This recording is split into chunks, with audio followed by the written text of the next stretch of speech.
1852 সালে আজকের দিনেই জন্মেছিলেন ডাক্তার রাধা গোবিন্দ কর, যার নামে আজ আরজি কর মেডিকেল কলেজ ও হাসপাতাল। অনেকেই হয়তো জানেন না যে ডাক্তারির পাশাপাশি থিয়েটারও ভালোবাসতেন রাধা গোবিন্দ কর। সান্নিধ্য পেয়েছিলেন দীনবন্ধু মিত্র, গিরিশ ঘোষের মতো কিংবদন্তিদের। কিন্তু আজ তাঁর নামাঙ্কিত কলেজের ভয়াবহ ঘটনা এবং তারপরের ঘটনা প্রবাহে একের পর এক নাটকীয় মোড় নিঃসন্দেহে নাট্যপ্রেমী আরজি করেরও ভালো লাগতো না। ধর্ষণ খুনের মামলার পর হাইকোর্টের নির্দেশে আজ সন্দীপ ঘোষের বিরুদ্ধে দুর্নীতির তদন্ত চলে গেল সিবিআইয়ের হাতে। দিনের সবথেকে বড় খবর দিয়ে আজকে প্রথম প্রশ্ন। আরজি কর কাণ্ডে ফের ধাক্কা রাজ্য সরকারের। রাজ্যের সিট নয়, সন্দীপ ঘোষের বিরুদ্ধে দুর্নীতির অভিযোগেরও তদন্ত করবে সিবিআই। প্রাক্তন ডেপুটি সুপারের অভিযোগের ভিত্তিতে নির্দেশ কলকাতা হাইকোর্টে। আরজি করে ডাবল সিবিআইতেও কি হুঁশ ফিরবে সরকারের? দ্বিতীয় প্রশ্ন। পার্কিং লট থেকে টেন্ডার, মেডিকেল বর্জ্য বিক্রি থেকে করোনাকালে টাকা নয় ছয়। 1.5 বছর আগেই সন্দীপের বিরুদ্ধে ভুরি ভুরি দুর্নীতির অভিযোগ প্রাক্তন ডেপুটি সুপারের, জানিয়েছিলেন খোদ মুখ্যমন্ত্রীর দফতরেও। তারপরও এতদিন কোন রহস্যে সন্দীপকে ছোঁয়নি পুলিশ? তৃতীয় প্রশ্ন। হাইকোর্টের চাপে 13 দিন ছুটিতে গেলেন সন্দীপ ঘোষ, রায় হলো সিবিআই তদন্তে। 13 তারিখ হলো এই ঘটনা। 16 তারিখ আরজি করে দুর্নীতি নিয়ে সিট তৈরি করলো রাজ্য সরকার। 19 তারিখ থানায় অভিযোগ করলো স্বাস্থ্য দফতর।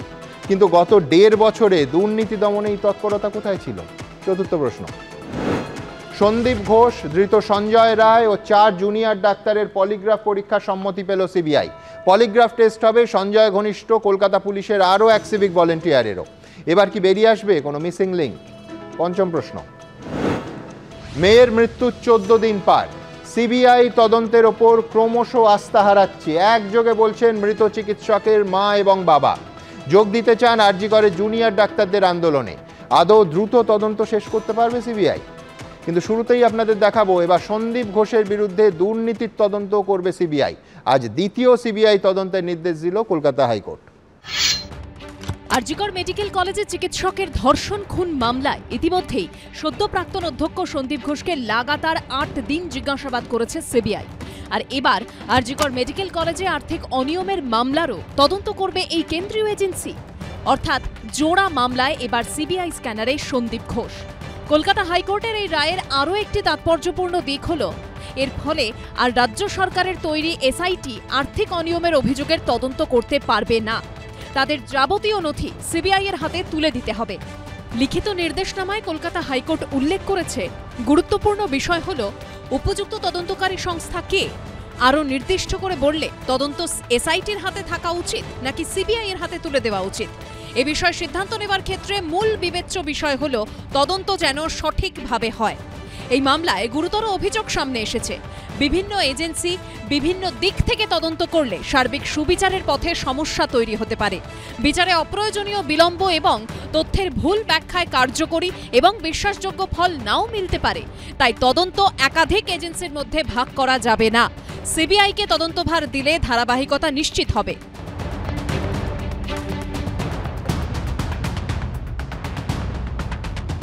আমি এবার একটা আশা করছি কি আমার সঙ্গে জাস্টিস হবে এবং সন্দীপ ঘোষের মতন লোক, কারাপ্টেড লোক, যারা ছাত্রদের টার্গেট করতো, যারা পড়ুয়াদের ফেল করাতো, তাদের হ্যারাস করতো, অ্যান্টি র্যাগিং কমিটিতে ফেলে দিত, জেন্ডার হ্যারাসমেন্ট কমিটিতে ফেলে দিত, তাদের লোককে আমরা শাস্তি দেব এবং এটার জন্যে কোর্ট ডাইরেকশন দিয়েছে। তো আমার একটা আশা হয়ে গেছে কি উনি শাস্তি পাবেন, উনি যেগুলো কাজ করেছেন। চিকিৎসককে খুন ধর্ষণের ঘটনায় তোলপাড়ের মধ্যেই গত 16ই আগস্ট আরজি কর মেডিকেলে আর্থিক অনিয়মের অভিযোগের তদন্তে এসআইটি গঠন করে রাজ্য সরকার। 19শে আগস্ট এই খবর প্রকাশ্যে আসে। 21শে আগস্ট সন্দীপ ঘোষের বিরুদ্ধে তোলা আর্থিক দুর্নীতির অভিযোগের তদন্তভার ইডির হাতে দেওয়ার আবেদন করে কলকাতা হাইকোর্টের দ্বারস্থ হন আরজি কর মেডিকেল কলেজেরই প্রাক্তন ডেপুটি সুপার আখতার আলী।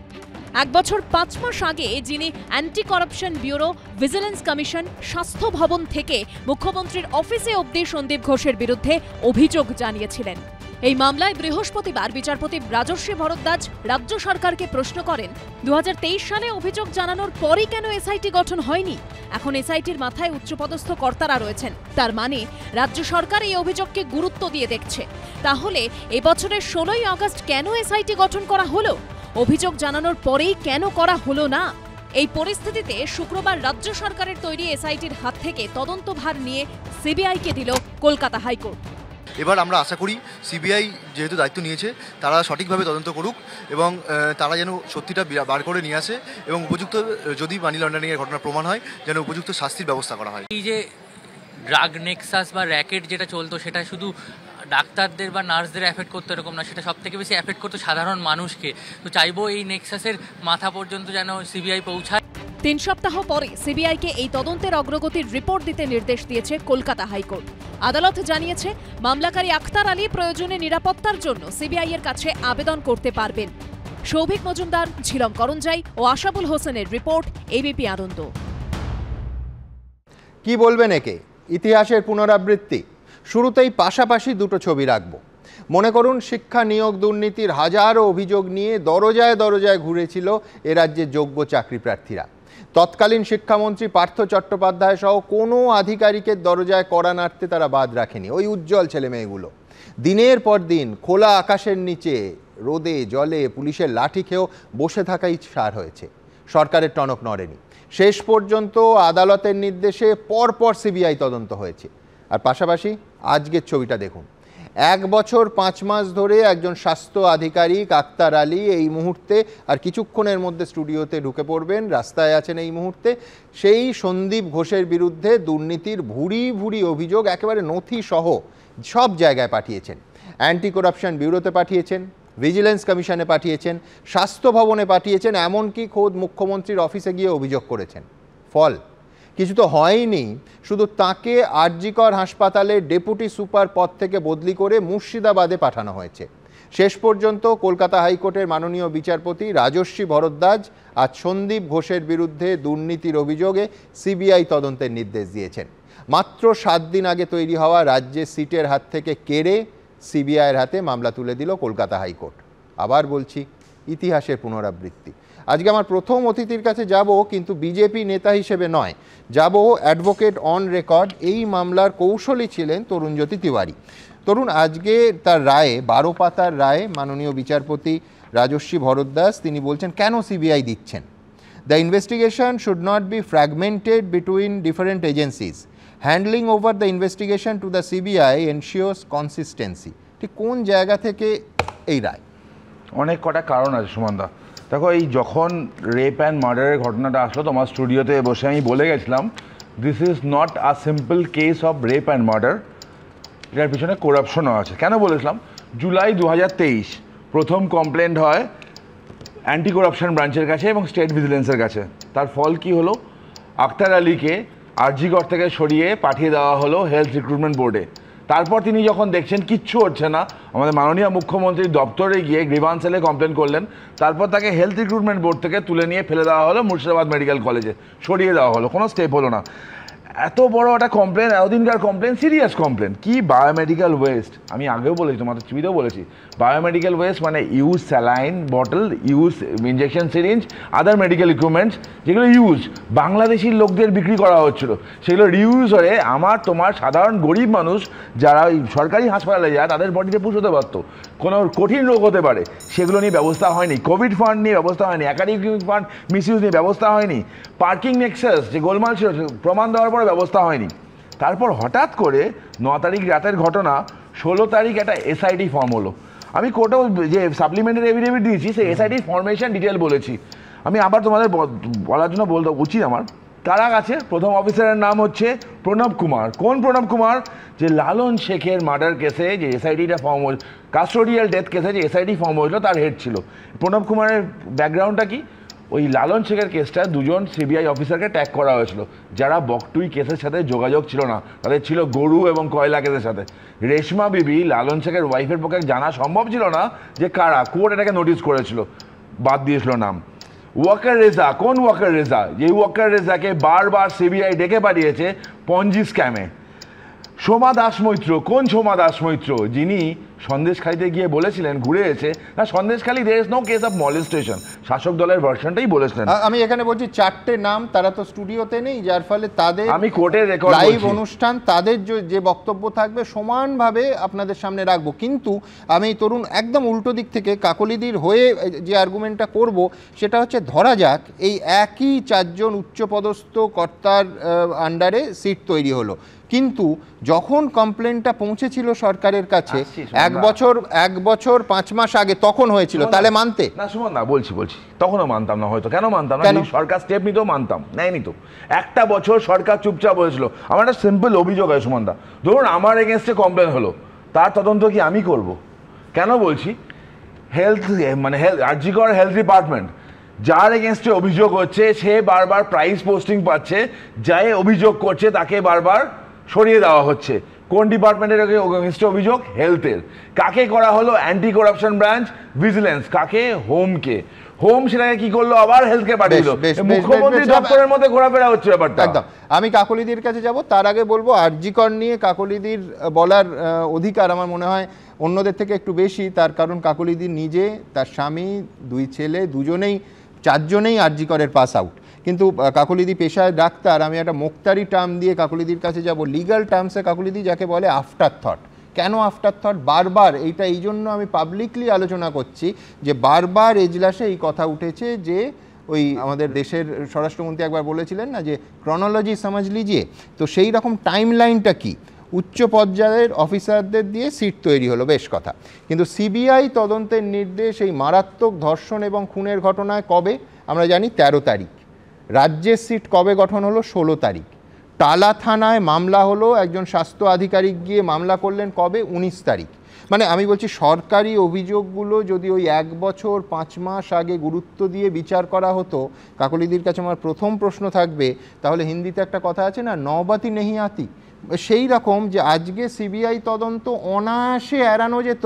তার কারণ রাজ্য সরকার কোর্টে দাঁড়িয়ে বলতো যে মুহূর্তে অভিযোগ এসছে তখন তার 1 মাস 2 মাস 1 বছরের মধ্যে আমরা সিট ফর্ম করেছি। কিন্তু সিট ফর্ম হয়নি, সিট ফর্ম হয়েছে এই মারাত্মক খুন আর ধর্ষণের 3 দিন পর।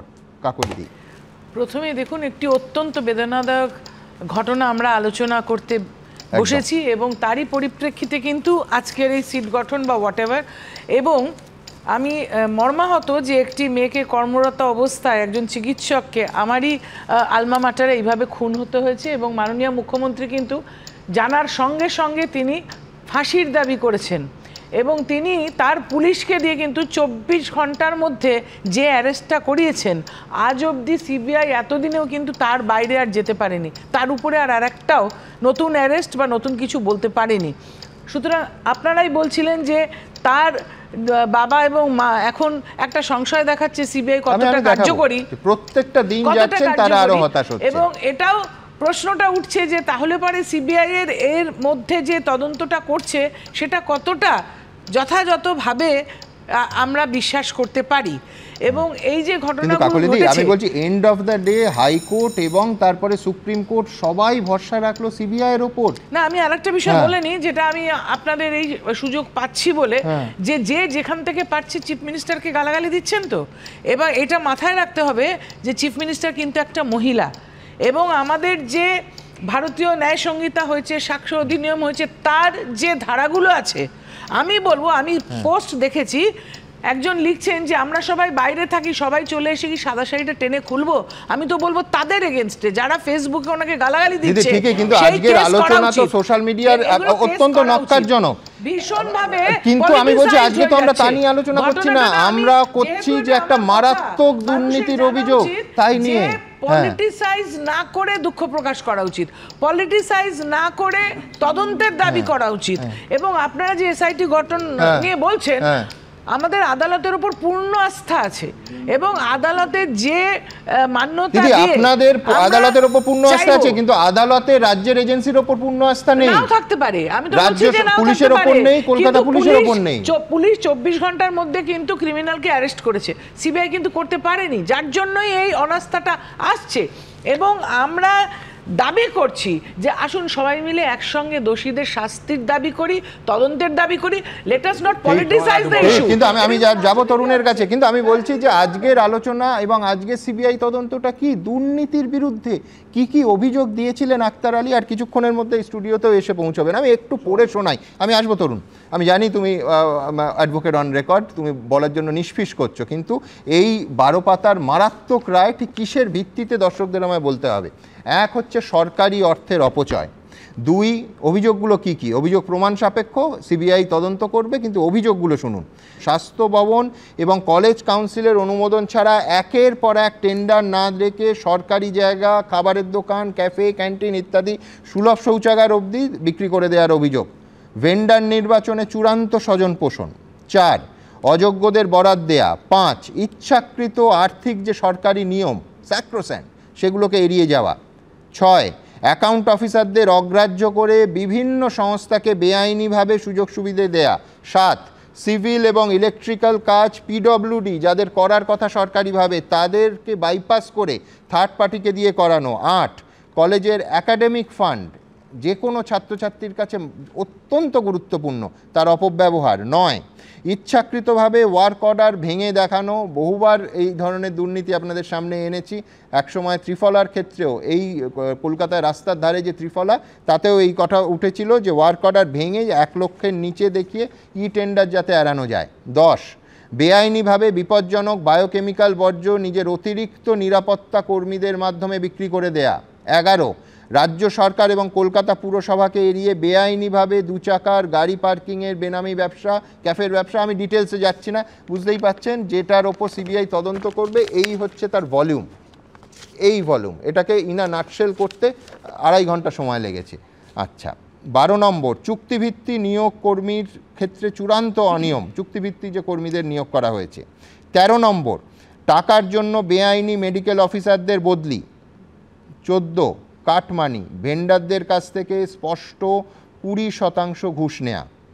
5ম যেটা আমার সব থেকে মারাত্মক মনে হয়েছে এই যাবতীয় দলিল দস্তাবেজের মধ্যে, সেটা হচ্ছে কোভিড ফান্ডের অপব্যবহার। যে কোভিড অসংখ্য মানুষের প্রাণ কেড়ে নিচ্ছে, তার অপব্যবহার করে অভিযোগ কি করেছেন এই ভদ্রলোক, কি করার অভিযোগ। জিম, নিজের চেম্বারের সৌন্দর্যায়ন, revolving executive chair, sofa, dining table, fridge, আমি বলছি বিস্তারিত আছে, হুমকি টুমকি ইত্যাদি, আমি তার মধ্যে যাচ্ছি না। এই প্রত্যেকটা যা বলেছেন, আমি কেন বলছিলাম নথি, যদি প্রাইমা ফেসায় নথি না থাকতো তাহলে কলকাতা হাইকোর্টের মাননীয় বিচারপতি সিবিআইয়ের হাতে তুলে দিতেন না। যে কটা পড়লাম, অর্থাৎ 15টা পয়েন্টের এগেনস্টে, একটার এগেনস্টে নথি, স্পষ্ট নথি দিয়ে এই অভিযোগ কিন্তু 1 বছর 5 মাস আগে রাজ্য সরকারের বিভিন্ন দফতরে করা হয়। তারপরে যদি সেই সময় তার 1 মাস, 2 মাস, 6 মাস, 1 বছর পরে রাজ্য সরকার ব্যবস্থা নিত, আজকের তৈরি সিট যদি তখন তৈরি হতো, আমি বলছি কোনোভাবে আইন, সামান্য যেটুকু বুঝি, আইনজীবীরা আরও ভালো বলতে পারবেন, কোনোভাবে এই তদন্ত সিবিআইয়ের হাতে যেত না। কিন্তু রাজ্য সরকার সেই সিট গঠন করতে দেরি করা এবং এই গোটা ঘটনাটা ধর্ষণ এবং মৃত্যুর মারাত্মক ঘটনার পরে হওয়ায় আজকে হাইকোর্ট সিটকে অর্ডার দিয়েছে। এই 12 পাতার এতে খুব স্পষ্ট আছে। বলছি আমরা তো মনোযোগ দিয়ে শুনলাম আপনার যেগুলো আজকে দাখিল করা হয়েছে, তাহলে 2022 সালে আপনারা এবিপি আনন্দ ওনাকে ডেকে নিয়ে এসে এখানে স্বাস্থ্য সম্মানে ভূষিত করে সম্বর্ধনা দিয়েছিলেন। পাপলিদি, আপনার মুশকিল হচ্ছে যে এখন বোধহয় আইপ্যাক তৃণমূলের দেশদের মধ্যে, না ওখানে থাকতে হবে না, আপনি হোমওয়ার্কটা করে আসেননি, আমি সময় নষ্ট করতে চাই না। হ্যাঁ, ছবির কোনো অসুবিধা নেই। এটা নিয়ে আমরা 52 মিনিট একটা গোটা শো করেছিলাম, কুণাল ঘোষ যিনি অভিযোগটা করেছিলেন তাকে বসিয়ে। সুতরাং হ্যাঁ, যেটা বহু লোক দেখেছেন। আমি আবার একটু ইনা নাটশেল ফাকলিদি যখন তুললেন দেখিয়ে দেবো, অসুবিধা নেই, কিন্তু একটু তথ্যটা সংশোধন করে নিন। ওটা আরজি করকে পুরস্কার দেওয়া হয়েছিল, ওনাকে রত্ন দেওয়া হয়নি। যাই হোক, আমি কোনো চক্ষু কর্ণের বিবাদ বঞ্জন কাকুলিদিকে করতে দেবো, আমি ওই জন্যই বলছিলাম আইপ্যাক হোমওয়ার্কটা বোধহয় করে দিচ্ছে না। তাহলে কাকুলিদি জানতেন না, তাহলে জানতেন যে এটা নিয়ে বিস্তারিত আলোচনা এবং তৃণমূলের কি বক্তব্য তারা পরিষ্কার মেনে নিয়েছিল, যে ব্যাপারটা আমরা ভুল বুঝেছিলাম। সোশ্যাল মিডিয়া থাকলেই দেখবেন, হোমওয়ার্কটা করে এলে আমার ভালো লাগবে। মজার ব্যাপার আছে, দেখো এসআইটি নিয়ে এসআইটির ওপর রাজ্য সরকারের শুধু আস্থা ছিল তা তো নয়, এসআইটির ওপর সন্দীপ ঘোষেরও বিভৎস আচ্ছা ছিল।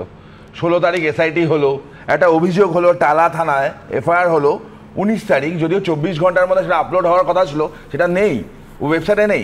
সন্দীপ ঘোষের অসুবিধা ছিল না তো, অদ্ভুতভাবে যখন সিবিআই অর্ডারটা হলো বা ঠিক 15 মিনিটের মধ্যে তিনি ছুটলেন ডিভিশন বেঞ্চে তার লয়ার মাধ্যম, যে হুজুর আমাকে প্রোটেক্ট করুন, আমার বিরুদ্ধে অর্ডার হয়েছে, আমাকে না শুনে।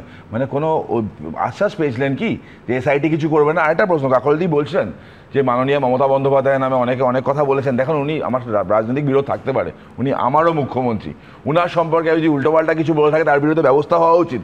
কিন্তু ইনসেন্সিবল কি সেগুলো সেই দিনটা ছিল না? জেনকে একটা ধর্ষিতাকে বলা হয়েছিল ওটা তার খদ্দের আর একটা কল গার্লের মধ্যে ঝামেলা, তার জন্য আজকে কি অন্তত ক্ষমা চাইবেন কাকলদি সেই দিনটার জন্য? কাকলদি, দেখুন, যেখানে যত রেপ হচ্ছে সব নিন্দনীয়, সারা দেশ নয় সারা পৃথিবী জুড়ে, সারা দেশ নয় সারা পৃথিবী জুড়ে মহিলারা, শুনুন, আপনার বক্তব্য ছিল দিদি, খুব সফট টার্গেট, নামটা বলবো দিদি, প্রত্যেক দিন পার্কস্ট্রিট 90 প্রত্যেক দিন পার্কস্ট্রিট ঘটনা আপনার বক্তব্য, এবং এইটা আমি অন্য রাজ্যে থাকি না, আমি এই রাজ্যে থাকি, শাস্তি চাই, আমি পার্কস্ট্রিটের ঘটনা বলছি দিদি, ধর্ষকের দিদি আমি পার্কস্ট্রিট, আজকে কি ক্ষমা চাইবেন? সব আজকে কি ক্ষমা চাইবেন সেই পুরো ঘটনা? সেই মেয়েটার আত্মা শান্তি পাবে। আজকে কি ক্ষমা চাইবেন একবার? সেই মেয়েটার আত্মা শান্তি পাবে। আমাদের চিফ মিনিস্টার আপনি বলে, আমি তো বলছি ভুল, আরে আবার বলছি আজকে ক্ষমা চাইবেন কি? আচ্ছা আচ্ছা আচ্ছা আচ্ছা, বেশ বেশ বেশ বেশ বেশ আমি আমি আবার মূল বিষয়ে ফিরি। সেটা হচ্ছে দুর্নীতির অভিযোগ কিন্তু নতুন নয়। আমি বলছি আপনারা ঠিক করে নিন কে ক্ষমা চাইবেন, আমি তারপরে সময় দেবো ক্ষমা চাওয়ার। কিন্তু কথা হচ্ছে যে দুর্নীতি নিয়ে দীর্ঘদিন এই যে আক্তার আলী অভিযোগগুলো করেছেন, কি ছিল সেই অভিযোগের সারবত্তা, কোথায় কোথায় তিনি গেছেন, আমি সব দেখাবো এবং পরপর দেখাবো যে অভিযোগগুলো যখন হয়েছে তখন এবিপি আনন্দ ঠিক কি দেখিয়েছিল, একেবারে আনকাট একটার পর একটা প্যাকেজ। এই স্পেসিফিক আজকে যাতে সিবিআই হলো সেই দুর্নীতি নিয়ে কিভাবে আপনাদের সামনে আমরা তুলে ধরেছি তাও দেখাবো। কিন্তু আগে আক্তার আলী কি বলেছিলেন। মোক্ষম সময় তাঁর আক্রমণাত্মক সার্ভ এবং ভলি দিয়ে জয় ছিনিয়ে আনতেন ভারতীয় টেনিসের কিংবদন্তি আক্তার আলী। এবার কার্যত সেরকমভাবেই মোক্ষম সময়ে আরজিকর হাসপাতালের দুর্নীতির অভিযোগ নিয়ে কলকাতা হাইকোর্টের দ্বারস্থ হয়েছিলেন আরেক আক্তার আলী। আর এই মামলাতেই সিবিআই তদন্তের নির্দেশ দিল আদালত। এই আক্তার আলী আরজিকর মেডিকেল কলেজ হাসপাতালের প্রাক্তন ডেপুটি সুপার, যিনি সদ্য প্রাক্তন অধ্যক্ষ সন্দীপ ঘোষের বিরুদ্ধে দুর্নীতির অভিযোগ নিয়ে দীর্ঘদিন ধরে সরব। তার রুখতে বারবার অভিযোগ জানিয়েছেন, তার খেসারতও দিতে হয়েছে, কিন্তু লড়াই থামাননি। আক্তার আলী যখন আরজিকর মেডিকেল কলেজ হাসপাতালের ডেপুটি সুপার ছিলেন তখন অধ্যক্ষের চেয়ারে সন্দীপ ঘোষ। এই সময় আরজিকর মেডিকেল কলেজের নানা দুর্নীতি নিয়ে সরব হতে শুরু করেন আক্তার আলী। অভিযোগ তোলেন সরাসরি তৎকালীন অধ্যক্ষ সন্দীপ ঘোষের বিরুদ্ধে। ওনার এগেনস্টে অনেকগুলো দুর্নীতি ছিল। এছাড়া সব থেকে যেটা বাজে জিনিস ছিল, একটা মেডিকেল কলেজে biomedical base trafficking, illegal trafficking হতো। ওনার সময় যেটা ছিল, ওনার টাকা তোলা বা এই তোলাবাজিগুলো এমনি করতেন, 20% কমিশন খাওয়া। আর একাধিক ওনার সময় অভিযোগ ছিল যেইগুলো আমি প্রতিবাদ করেছিলাম, সেটা যার জন্য ওনার সঙ্গে আমার একটা যুদ্ধ লেগেছিল। সেটা অলমোস্ট আমাকে 8-9 মাস লড়তে হয়েছে। আমি 2 মাস স্যালারি ছাড়া ছিলাম, এখনো আমার সার্ভিস রেগুলারাইজ হয়নি। এই অভিযোগ নিয়ে রাজ্য পুলিশের অ্যান্টি করাপশন ব্যুরো, টালা থানা থেকে ভিজিলেন্স কমিশন, স্বাস্থ্য ভবন, মুখ্যমন্ত্রীর অফিস অবধি পৌঁছে গেছিলেন তিনি। আক্তার আলীর অভিযোগের ভিত্তিতেই বায়োমেডিক্যাল বর্জ্য বেআইনিভাবে বিক্রির অভিযোগের তদন্তের নির্দেশ দেয় স্বাস্থ্য দপ্তর। গত বছরের 17 মার্চ তদন্ত রিপোর্ট জমা দেয় কমিটি। এই তদন্ত কমিটিতে আহ্বায়ক হিসেবে রাখা হয়েছিল আক্তার আলীকেও। কিন্তু তদন্ত রিপোর্ট জমা পড়ার 3 দিনের মাথায় আচমকা বদলি করে দেওয়া হয় তাকেই। ইনকোয়ারি হয়েছিল, আমিও inquiry one of the member ছিলাম। ইনকোয়ারি কমিটি রিপোর্ট আমি সাবমিট করলাম, তারপরে সেই দিনই আমার ট্রান্সফার হয়ে গেল। আরও 2 জন যে আমরা মেম্বার ছিলাম, আমাদের 2 জনকেও ট্রান্সফার করে দিল। পরদিন নাকি এমএসবিবি সেই কমিটিটাকে পুরো ডিসলভ করে রিপোর্টটাকে একদম চেপে দিল। বিষয়টা এখানেই শেষ হয়নি। আরজিকর হাসপাতাল থেকে বদলির 2 মাস পরে আক্তার আলীর বিরুদ্ধেই টেন্ডার দুর্নীতির অভিযোগ তুলে শোকজ করেন অধ্যক্ষ সন্দীপ ঘোষ। আরও 2 মাস পর অধ্যক্ষ অর্থাৎ সন্দীপ ঘোষের নির্দেশেই আক্তার আলীর বিরুদ্ধে 4 সদস্যের তদন্ত কমিটি তৈরি করা হয়। অথচ আক্তার আলী তখন আরজিকর হাসপাতালের কেউ নন, তিনি তখন কর্মরত হেলথ রিক্রুটমেন্ট বোর্ডে। তবে এসবের পরও লড়াই থামাননি আক্তার। আরজিকর মেডিকেলের ধর্ষণ খুনের পর সন্দীপ ঘোষের বিরুদ্ধে পুরনো অভিযোগ ফের সামনে আসতে শুরু করে। এসব অভিযোগকে হাতিয়ার করেই কলকাতা হাইকোর্টের দ্বারস্থ হন আখতার আলী। তার প্রেক্ষিতেই শুক্রবার সিবিআই তদন্তের নির্দেশ দিলেন বিচারপতি রাজর্ষি ভরদ্বাজ। সন্দীপ সরকারের রিপোর্ট, এবিপি আনন্দ। আমাদের সঙ্গে এই মুহূর্তে আখতার আলী উপস্থিত হয়েছেন স্টুডিওয়। আপনার কাছে যেটা জানতে চাইবো, আমি বলছিলাম খানিকক্ষণ আগে দর্শকদের যে আপনার লড়াই তো আজকের নয়, প্রায় 1.5 বছর আগে লড়াই শুরু হয়েছে এবং ইংরেজিতে একটা কথা আছে না, নো স্টোন আনটার্ন, কোনো কিছুই বাদ রাখেননি, সমস্ত জায়গায় অভিযোগ এবং নথি সহ অভিযোগ। আমি বলছি অথচ আরজিকর থেকে আপনাকে বদলি করে, না ভাবছেন তো ন্যাশনাল মেডিকেল টেকনিক্যাল, সেখানে নয় মুর্শিদাবাদে পাঠিয়ে দেওয়া হয়েছিল, উনি সন্দীপ ঘোষ নন। আমি বলছি আজকে সেই মামলায় সিবিআই হলো, সন্দীপ ঘোষ, মানে আমি বলছি কোথাও আপনার কেরিয়ার গ্রাফটা দেখলে মনে হয় যে হুইসেল ব্লোয়ারকেই অ্যাকিউজ করা হয়েছে, মানবেন? দেখুন, আমি আরজিকরে 16 বছর কাজ করেছি, ম্যাডামকেও অনেকবার আমি পেয়েছি, ম্যাডাম আমাদের কলেজেও আসতেন, ওখানকার ম্যাডামের ছেলেও ওখানে পড়েছে। তো আমাদের আরজিকরে খুব ভালো একটা টিম ছিল। আরজিকরে 1 নম্বর ইস্টার্ন ইন্ডিয়াতে 1 নম্বর কলেজ। আরজিকরে স্টুডেন্ট খুবই লার্নেড, বিদ্বান, তারা রিসার্চ স্কলার দেশ বিদেশে আছে। এই কলেজের গভর্নমেন্ট অফ ইন্ডিয়ার অনেকগুলো প্রজেক্ট চলে। তা আমাদের এই কলেজে পরিবেশটাও খুব ভালো ছিল, খুব ফ্রেন্ডলি অ্যাটমসফিয়ার ছিল আর খুব নাম ছিল। হঠাৎ যখন বটব্বল, ডক্টর বটব্বল, সুধোধন বটব্বল রিটায়ার করেন, তখন ডক্টর সন্দীপ ঘোষ চার্জ নেন। ডক্টর সন্দীপ ঘোষ চার্জ নেবার 2 মাসের মধ্যেই ওনার রংটা দেখা যায়। উনি প্রথমে স্বাস্থ্য মানে যে ছাত্ররা, স্টুডেন্টরা, তাদের সঙ্গে দুর্ব্যবহার করেন, তাদেরকে ফেল করান। এবার তারপরে ওনার একটু ন্যাশনাল মেডিকেল কলেজে কিছু বদগুণ আমরা শুনেছিলাম। ওনার ডিপার্টমেন্টাল ইনকোয়ারি চলছিল, ওনার ভিজিলেন্সে ফাইল ছিল, উনি উইদাউট গভর্নমেন্টের পারমিশন দুবাই গিয়েছিলেন, সেটাও একটা ফাইল ছিল, ডিপার্টমেন্টাল ইনকোয়ারি চলছিল। এনআরএসএ প্রিন্সিপাল তখন চেয়ারম্যান ছিলেন। উনি প্রথম থেকে এতটা প্রভাবশালী কি ওই 3-4টে জিনিসে ওনার শাস্তি না হয়, প্রাইজ পোস্টিং, আবার উনি আরজিকরে প্রিন্সিপাল হয়ে যান। আরজিকরে কপাল খারাপ ছিল, আমি ম্যাডামের সামনে বলছি, যেহেতু উনি আরজিকরে ওয়ান অফ দ্য অ্যালামনাই, কি ওনার মতন লোকের হাতে আরজিকর পড়ে গেল। সেই দিন 2021 থেকে আরজিকরে 100 বছরের ইতিহাস দেখে নিই, মানে এত খারাপ সময় আরজিকরে যায়নি। আমরা অনেক দিন সময় কাটিয়েছি, আমি ওখানে কোয়ার্টার্সে থাকতাম, রেসিডেন্সিয়াল। আরজিকর এক সময় আমার নিজের মায়ের মতন মনে হচ্ছিল। ওনার এই আপনি যখন কমপ্লেনগুলো করলেন তারপরে মানে প্রতিক্রিয়া কি পেলেন? আমি সত্যি কথা বলছি, আমি কোথাও থেকে কোনো রিয়াকশন পাইনি। আমি পার্সোনালি গিয়েছি, আমি ডকুমেন্ট দিয়েছি। প্রথমে তো আমাকেই চমকানো হলো যখন আমি রোগী কল্যাণ সমিতির চেয়ারম্যানকে বললাম, তো উনি বললেন কি ডক্টর সন্দীপ ঘোষ খুব অনেস্ট লোক, ওনাকে ছাত্র থেকে আমি চিনি, তোমার বিরুদ্ধে আমি খুব কড়া অ্যাকশন নেব, কড়া অ্যাকশন নেব, আমি তোমার চাকরি খেয়ে নেবো। তখন ডক্টর সুদীপ্ত রায় ছিলেন। তারপরে আমি স্বাস্থ্য দপ্তরে চলে যাই, মানে রিটেন এখন লিখিত কমপ্লেন করিনি। আমি স্বাস্থ্য ভবনে খুব মানে টপ অফিসার, যে মেডিকেল কলেজগুলো দেখেন, ওনারা এখন নেই, একজন রিটায়ার করে গেছেন, একজন বোধহয় সেক্রেটারি এক্সাইজ ডিপার্টমেন্টে আছেন। তা আমি পার্সোনালি মিলে ওনার সব ব্যাপারগুলো বললাম, কিন্তু ওনাদের কাছ থেকে আমি কোনো রেসপন্স পেলাম না। আমি এটাও বললাম কি স্যার, মানে যা আমি তো এরকম জীবনে লোক দেখিনি, টেন্ডারে হোয়াইটনার মেরে রেট চেঞ্জ হচ্ছে। হোয়াইটনার মেরে এই যে ব্রডশিট আছে, ব্রডশিটে কারো হায়েস্ট রেট আছে, ওর থেকে 2-4-5 টাকা টেন্ডারে আর আমাদের বলছে ওখানে সই করো। এবং আমি অবাক হয়ে গেলাম, এমএসডিপিও সই করে দিলেন এবং এমএসডিপি আমাকে ফোর্সফুলি সই করালেন। তো আমি বললাম স্যার তাহলে আমি লিখে দিই। না, তোমার লিখতে হবে না, তুমি সই করো। হ্যাঁ, তুমি ব্যাপারটা বুঝতে পারো না। তো আমি কার কাছে যাব? আমার প্রশ্ন হচ্ছে আমি কার কাছে যাব?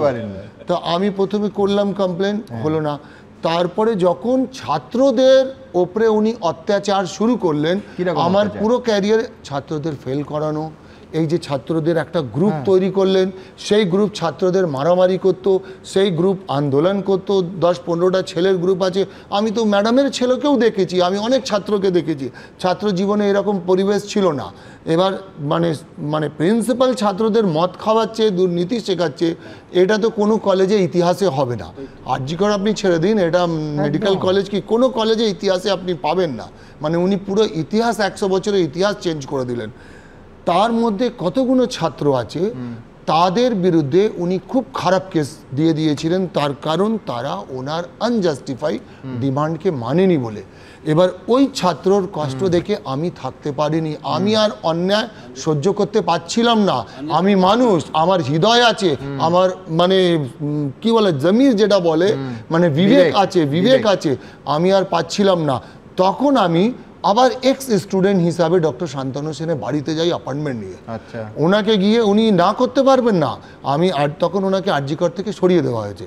আমি ওনাকে সব কিছু বলি, এটাও বলি আমি ওখানে আর দুজন এক্স স্টুডেন্ট ওনাকে জানাই, ডক্টর পার্থজিৎ ব্যানার্জিকে জানাই, ডক্টর সুশান্ত ব্যানার্জিকে জানাই, ডক্টর সুবীর গাঙ্গুলিকে জানাই যে আমি ভাবলাম অ্যালামনি একটা পাওয়ার। তারপরে ডক্টর প্রদীপ মিত্র তখন রিটায়ার করে গেছেন, আমি ওনাকেও জানিয়েছিলাম। উনি বলেন ঠিক আছে আমি দেখি স্টুডেন্টদের সঙ্গে আমাদের মিটিং হলে কথা বলবো। এবার যখন এই যে 3 জন পার্টিকুলার ছাত্রকে উনি এমন করে দিলেন, তাদের জেন্ডার হ্যারাসমেন্ট কেসে দিয়ে দিলেন। তার মানে জীবন নষ্ট করা। জেন্ডার হ্যারাসমেন্টে একটা আইসি কমিটি আছে, ম্যাডাম জানবে, আইসি কমিটি যেটা ইন্টারনাল কমিটি। এবার তাদের এগেনস্টে নন বেলেবল ওয়ারেন্ট ইস্যু হয়ে গেল, তাদের বাড়িতে পুলিশ গেল। হ্যাঁ, তারা মানে ওই ছাত্ররা আন্দোলন করেছিল, ওনাকে ঘেরাও করেছিল। আচ্ছা সাহেব, এক সেকেন্ড, যেহেতু কাকলিদি আছেন এবং 2 ছাত্রই আরজি করের পাস আউট, শুনছেন কাকলিদি? না, এগুলো তো আমি আগের দিনও একটা চ্যানেলে বলছিলাম, কিন্তু ম্যাডাম অ্যাকশন কোনোদিন হয়নি ম্যাডাম। আগেও কিন্তু আরজি করে এমন অত্যাচার হতো যে ছাত্রীদেরকে কোলে বসিয়ে পরীক্ষা নেওয়া হতো, তখনও কিন্তু কিছু হয়নি। 20 বছর আগেকার কথা বলছি, কিন্তু আমি পড়েছি 50 বছর আগে।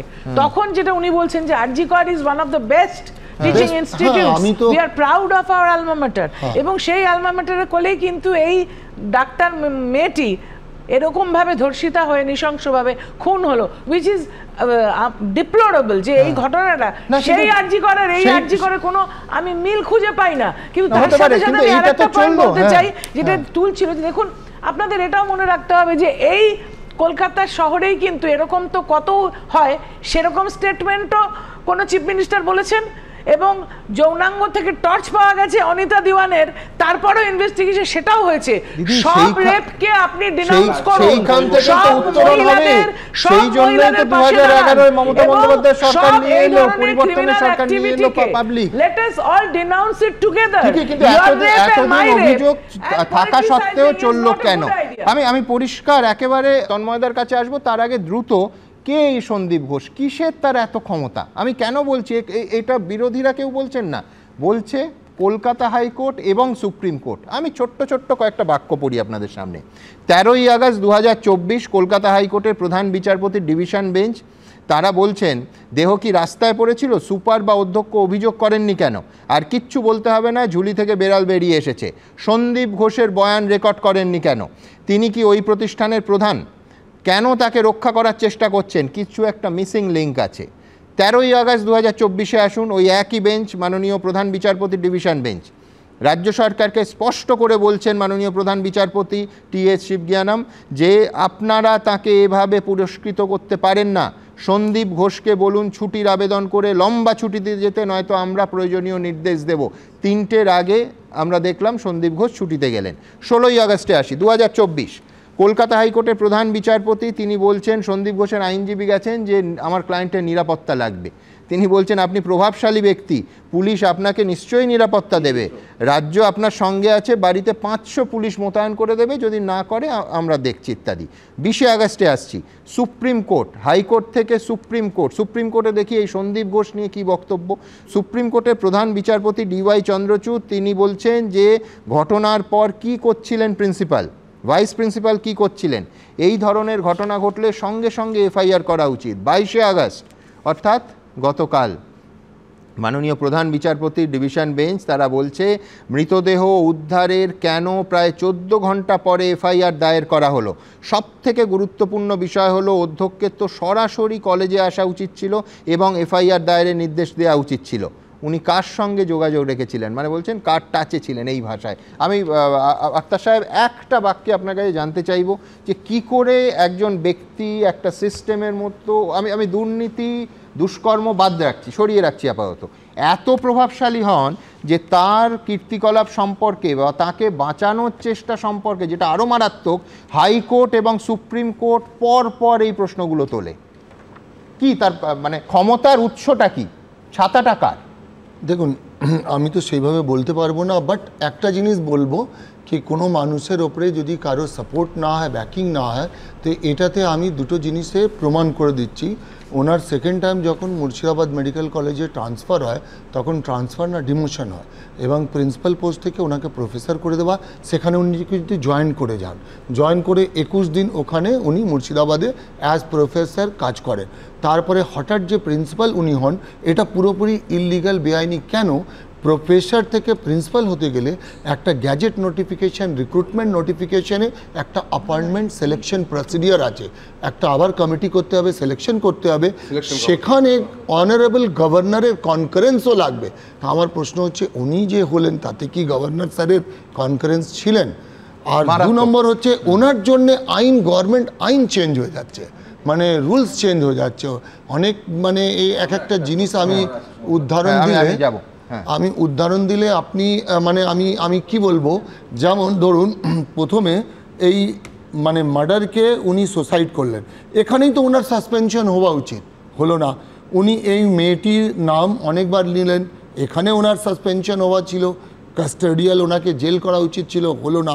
বায়োমেডিক্যাল ওয়েস্ট যে মিসহ্যান্ডলিং, যেটা হচ্ছে ম্যাডাম এটা খুব ভালো করে জানেন, কেন উনি নিজে একটা সেন্টার চালান, waste management and handling rules 1998 formation হয়েছিল, amended in 2000, time to time ওটা অ্যামেন্ডমেন্ট হয়েছে আন্ডার এনভায়রনমেন্ট প্রোটেকশন অ্যাক্ট। এটার জন্য পরিবেশ দপ্তর আছে। যখন এটা পুরো লাইভ স্টিং অপারেশন হয়েছিল, ভিডিও রেকর্ডিং হয়েছিল, মিডিয়াতে দেখানো হয়েছিল, প্লাস 3 জনের সদস্য রিপোর্ট দিয়েছিল, কিছুই কোনো অ্যাকশন হলো না। ইভেন পলিউশন কন্ট্রোল বোর্ড এটা নিয়ে হাইকোর্টে পিআইএলও ফাইল হয়েছিল।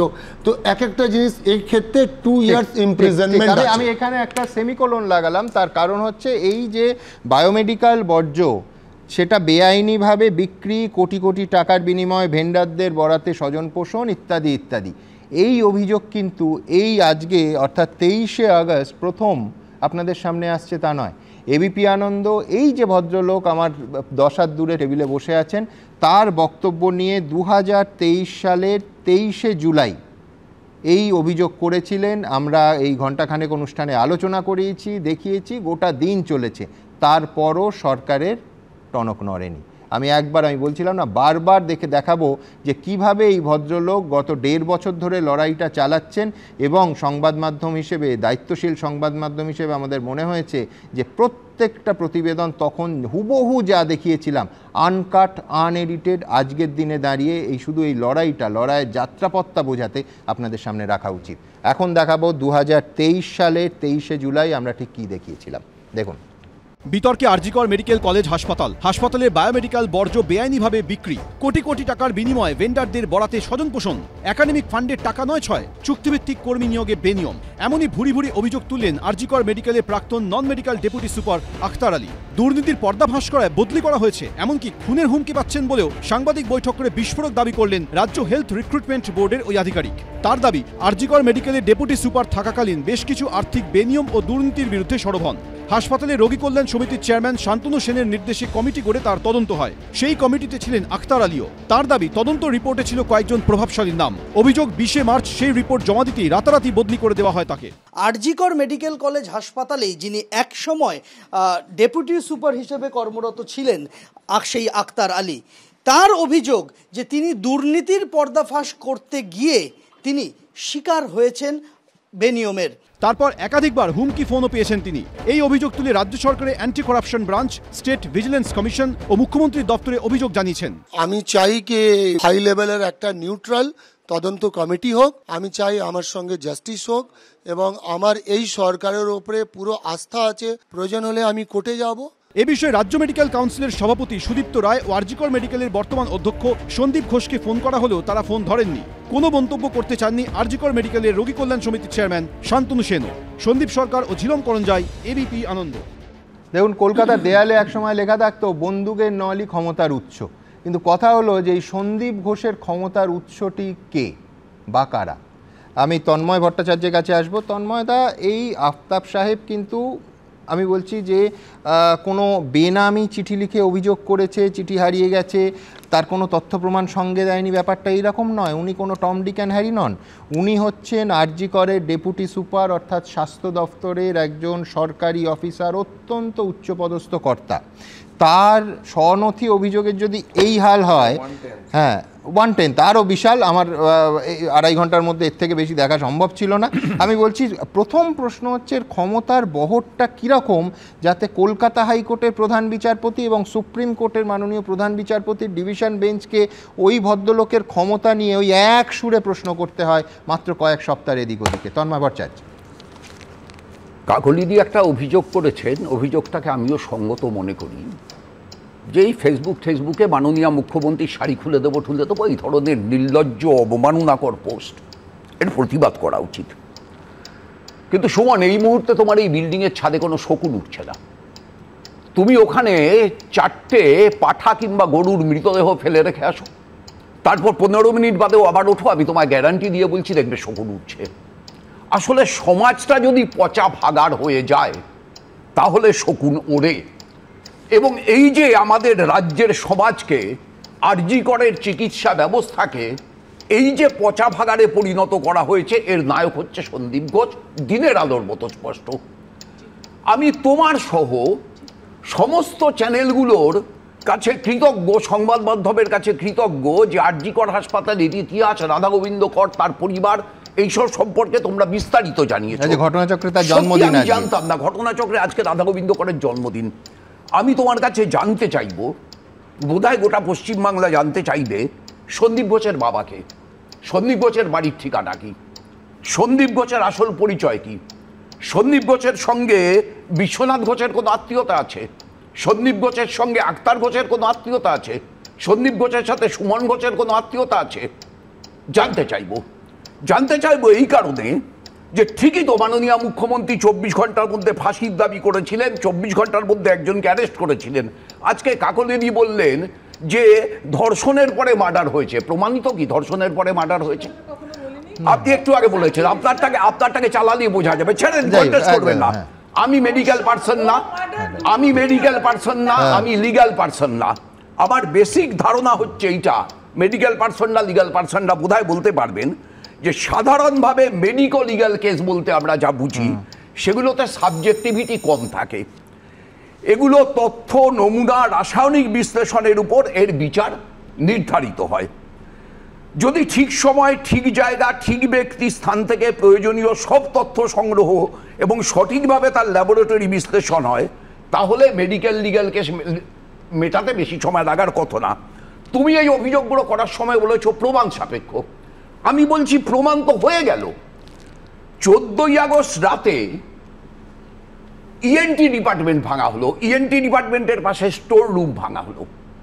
আচ্ছা, স্টোর রুমে কি থাকবে? এই তথ্যগুলো তো যেগুলো আক্তার আলীর অভিযোগে আছে। কত ওষুধ এসেছে, কত বায়োমেডিক্যাল সামগ্রী এসেছে, কত গেছে, এই তথ্যগুলো কোথায় থাকবে? স্টোর রুমে থাকবে তো আক্তার সাহেব। স্টোরে থাকে, আবার লেজার রেজিস্টার থাকে। সেই লেজার রেজিস্টারটাও যখন হয়ে যাবে 1 বছরের কমপ্লিট, সেটা স্টোরেই যাবে, সেটা স্টোরেই যাবে। তোমার অফিসেও তাই, আমার ব্যাংকেও তাই ছিল। 2, ভাঙচুরটা হলো এমার্জেন্সিতে। আজ পর্যন্ত সুমন তুমি জানো, তুমি এত খবর রাখো, ওই দিন on that date on call ডিউটিতে আর কোন কোন ডাক্তার ছিল, কি তাদের নাম? আচ্ছা, এই মুহূর্তে যদি এখানে আমরা এই যে 7 জন বসে আছি, তোমার 2 জন ক্যামেরাম্যান, 3 জন ক্যামেরাম্যান আছে, এই মুহূর্তে এখানে যদি কেউ একজন গুলিবিদ্ধ হই, যদি না বোঝা যায় কে গুলিটা চালালো, তাহলে পুলিশ এসে প্রাইম সাসপেক্ট কাকে করবে? তোমাকে, আমাকে, কাকলি দেবীকে, তরুণকে, বিশ্বনাথ বাবুকে, সকলকে, যারা এখানে আছে, এই 3 জন ক্যামেরাম্যান সহ সকলকে। তাহলে এই যে কেস বিনীত গোয়েল তদন্ত করলেন, প্রাইম সাসপেক্ট কে হবে? ওই দিন ওই সময় যারা আরজি কর হাসপাতালে ওই বিল্ডিংয়ে ছিল, তাদের সকলকে কি জিজ্ঞাসাবাদ করা হয়েছে? উত্তর না। তাদের কারোর শরীরে ওই মেয়েটি নিজেকে বাঁচানোর জন্য আঘাত করেছে, প্রত্যাঘাত করেছে, তার চিহ্ন আছে কিনা? উত্তর না। ওই দিন ওই মেয়েটির সঙ্গে অনকল ডিউটিতে কোন কোন ডাক্তার ছিল কেউ জানে? এবিপি আনন্দ চ্যানেল জানে? উত্তর না। এই তথ্যগুলো কোথায় পাওয়া যেত? এমার্জেন্সি। না, এর সঙ্গে আমি শুধু যোগ করব না, একটা যোগ করব। কলকাতা হাইকোর্টও একেবারে পরিষ্কার প্রশ্ন তুলেছে, যেদিন এই তদন্ত সিবিআইয়ের হাতে তুলে দিল, যে কিভাবে যিনি কলেজের প্রিন্সিপাল তিনি কত ক্ষমতাশালী হলে পুলিশ তার বয়ানটুকু অবধি রেকর্ড করলো না, পুলিশ তাকে জেরা করার জন্য ডাকলো না, এই 4 দিন সময় পেয়েছে কলকাতা পুলিশ। আর কতক্ষণ বাকি আছে? এইখানেই আমার কথাটা, যে এই যে শগুনের কথা বললাম, কাকলিদি বলছেন মুখ্যমন্ত্রী সরকার পলিটিসাইজ। আচ্ছা আপনি বলুন তো, আমার আপনার জনগণের ট্যাক্সের টাকার 2.5 কোটি টাকা পার ডে ব্যয় করে কপিল সিব্বালের গোটা টিম 21 জন আইনজীবী সহ তাদের সুপ্রিম কোর্টে ব্যবহার করা হচ্ছে কি প্রমাণ করতে? দেখুন, এটা তো এখনো তদন্ত চলছে এবং আপনি বলতে পারেন না 1 2 3 4 করে যে এটা হয়নি সেটা হয়নি। আপনি কি করে জানলেন হয়েছে কি হয়নি? আপনি কি করে জানলেন কি অন রেকর্ড কি আছে? যতটুকু পাবলিক ডোমেনে আসছে আমরা ততটুকুই জানি। আমরা নিন্দা করছি, পাবলিক ডোমেনে এটা আসতে অসুবিধা কি? আমরা দাবি করছি কে ওই দিন ছিল হাসপাতালে, কেন আসবে না? আর আমরা দাবি করছি প্রকৃত দোষীকে ছিল আসবে না, ধরা হোক, প্রকৃত দোষীর শাস্তি হোক এবং ধর্ষণের শাস্তি ফাঁসি হওয়া উচিত। আমরা তো দাবি করছি। আমি বলছি শাস্তি তো চূড়ান্ত কঠোর শাস্তি। ও বলছেন কলকাতা পুলিশ ভালো কাজ করেছে, আমি বলছি শাস্তি তো পরে, তার আগে তো তদন্ত, নিরপেক্ষ তদন্ত করতে হবে, পেশাদারিত্বের সঙ্গে তদন্ত করতে হবে। কিন্তু যে প্রশ্ন বিরোধীরা নয় স্বয়ং কোর্ট তুলছেন, এক হচ্ছে যে একটা প্রিন্সিপাল, একটা হাসপাতালের প্রিন্সিপাল, তাকে জেরা করা হলো না, তার বয়ান নেওয়া হলো না। কলকাতা পুলিশ কিন্তু 4 দিন সময় পেয়েছিল। তারপরে সুপ্রিম কোর্টে কি দেখলাম, যে কালকে দেশের সুপ্রিম কোর্টে সর্বোচ্চ আদালতের মাননীয় প্রধান বিচারপতি তিনি প্রশ্ন তুলছেন যে কেন অন্তত যখন কপিল সিব্বাল বলছেন যে বাবা যাওয়ার পর সম্ভবত তাদের নথিতে ছিল যে 11:15 বা 11:30টার সময় এফআইআর হয়েছে, মাননীয় বিচারপতি 3 জন বিচারপতির বেঞ্চ, একজন বিচারপতি প্রশ্ন তুলছেন যে কেন পুলিশ সুমোটো এফআইআর করলো না, এবং যার প্রিমিসেসে হয়েছে পুলিশও বাদ দিন, তিনি তো সবার আগে এফআইআর করতে পারতেন যে আমি কলেজের আরজিকর কলেজ হাসপাতালের অধ্যক্ষ, আমার প্রিমিসেসে এই রকম মারাত্মক ধর্ষণ এবং খুনের ঘটনা, অন ডিউটি আমার ছাত্রী, অন ডিউটি আমার চিকিৎসক এবং নিথর দেহ, তিনি কেন কমপ্লেন করলেন না? এই প্রশ্ন কিন্তু বিরোধীরা নয়, স্বয়ং সুপ্রিম কোর্টের প্রধান বিচারপতির বেঞ্চ তুলল। আমি এইখান থেকে আমার দ্বিতীয় প্রতিবেদনে আসব, তারপর অতিথিদের কাছে আসব। সেটা হচ্ছে আমি বারবার বলছিলাম না যে এইটা কিন্তু কোনো গোপন অভিযোগ, বেনামি চিঠি ছিল না আক্তার সাহেবের। তার কারণ এবার দেখাবো আবার ওই হুবহু আনকাট আনএডিটেড ভার্সন। 2023 সালের 9 জানুয়ারি মারাত্মক অভিযোগ তুলেছিলেন আক্তার সাহেব যে দান করা দেহর বিরুদ্ধে ময়না তদন্তের জন্য রাখা টাটকা মৃতদেহ পরীক্ষা নিরীক্ষা চলে আরজিকর ওয়ার্কশপে। নজিরবিহীন এই ঘটনা সামনে এনেছিলেন এই ভদ্রলোক। ঠিক কী দেখিয়েছিলাম আমরা এই প্রাইম টাইমে আমার অনুষ্ঠানে, দেখাবো। আরজিকর হাসপাতালে নজিরবিহীন বেনিয়মের অভিযোগ। দান করা দেহ নয়, মর্গে ময়নাতদন্তের জন্য রাখা মৃতদেহ নিয়ে যাওয়া হলো চিকিৎসকদের ওয়ার্কশপে। অপারেশন শিক্ষার সাবজেক্ট হিসেবে মর্গের দেহ ব্যবহারের অভিযোগ উঠল খোদ কলকাতার বুকে সরকারি হাসপাতালে। ময়নাতদন্তের জন্য মর্গে রাখা 5টি মৃতদেহ নিয়ে চলল হাতে কলমে শিক্ষা। গত 5ই জানুয়ারি আরজিকর হাসপাতালে ইএনটি বিশেষজ্ঞদের সর্বভারতীয় সংগঠনের একটি ওয়ার্কশপ ছিল। সেই ওয়ার্কশপের জন্য হাসপাতালের অধ্যক্ষের কাছে 6টি মৃতদেহ চেয়ে আবেদন জানান ইএনটি বিভাগের প্রধান। কিন্তু দেখা যাচ্ছে গত 21শে ডিসেম্বর সেই আবেদন ফিরিয়ে দেন ফরেনসিক বিভাগের প্রধান সোমনাথ দাস। তিনি চিঠিতে পরিষ্কার লিখে দিয়েছেন ময়নাতদন্তের জন্য পুলিশের আনা কোনো মৃতদেহ ওয়ার্কশপে দেওয়া হবে না। এরপর তাকে বিভাগীয় প্রধান পদ থেকে সরিয়ে দেওয়া হয়। 30 তারিখ ইএনটি ডিপার্টমেন্টের তরফে প্রিন্সিপালের কাছে ফের আবেদন করা হয়। হাসপাতাল অধ্যক্ষ মঞ্জুর করেন সেই আবেদন। দেহ দেওয়ার নির্দেশ দেওয়া হয় ফরেনসিক বিভাগের প্রধানকে।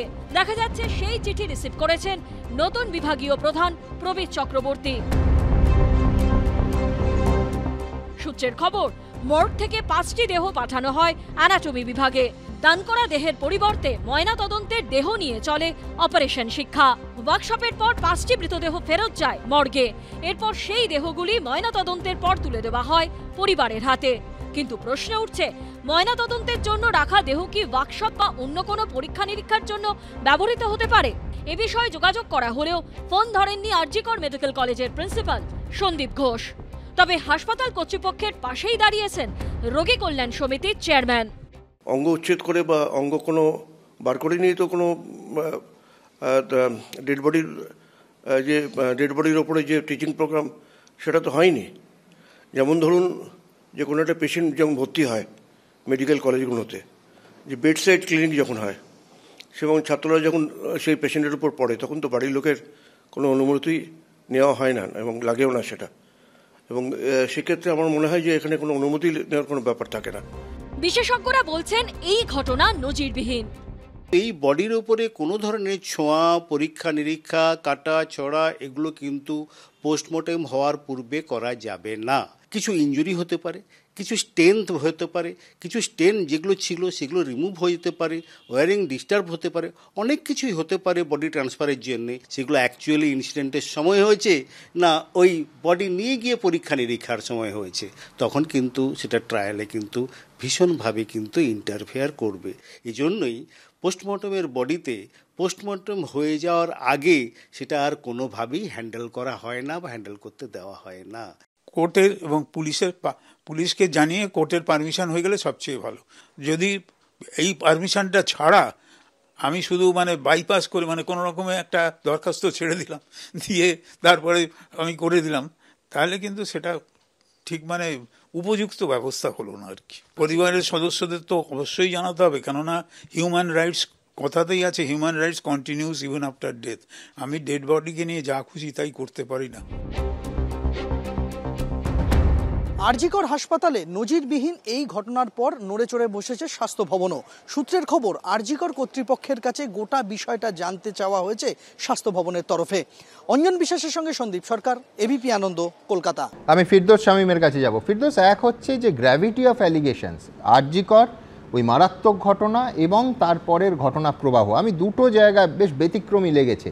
আমি জানি না আইনজীবী হিসেবে তুমি কি বলবে। এক হচ্ছে, মনে করুন যে যত সিবিআই তদন্তের নির্দেশ আমাদের এই রাজ্যে হয়েছে সব কিন্তু অন্তত 4, 5, 6, 10 এতগুলো শুনানির পর হয়েছে। একটা দীর্ঘ আইনি প্রক্রিয়া চলে, সেখানে রাজ্যের বক্তব্য, রাজ্যের এজেন্সিগুলোর বক্তব্য অর্থাৎ রাজ্য পুলিশ বা কলকাতা পুলিশের বক্তব্য, সিবিআইয়ের অনেক সময় বক্তব্য যে আপনারা এই তদন্ত নেবেন কিনা, আপনাদের যথেষ্ট ম্যান পাওয়ার আছে কিনা, আপনাদের আর কিছু লাগবে কিনা, আপনাদের স্ট্রেংথ কত ইত্যাদি। এই হওয়ার পর মাননীয় বিচারপতিরা সিবিআই তদন্তের নির্দেশ দেন। আমি কেন বলছি গ্র্যাভিটি অফ অ্যালিগেশনস, আমি বলছি মাননীয় প্রধান বিচারপতি কলকাতা হাইকোর্ট প্রথম দিন, আমার কেরিয়ারে আমি কখনো শুনেছি বলে মনে হয় না, ভেরি ফার্স্ট ডে তিনি সিবিআই তদন্তের নির্দেশ দিলেন আরজিকরের এই ধর্ষণ এবং খুনের মামলায়। কতটা গ্র্যাভিটি এটার।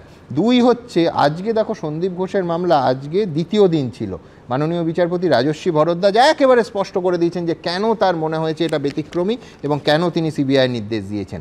আমি বলছি কতটা মারাত্মক অভিযোগ থাকলে প্রথম বা দ্বিতীয় দিন রাজ্যের এজেন্সির ওপর ভরসা না করে, রাজ্যের সিটের ওপর ভরসা না করে বা কলকাতা পুলিশের ওপর ভরসা না করে সরাসরি সিবিআইয়ের হাতে তদন্ত তুলে দেওয়া হচ্ছে।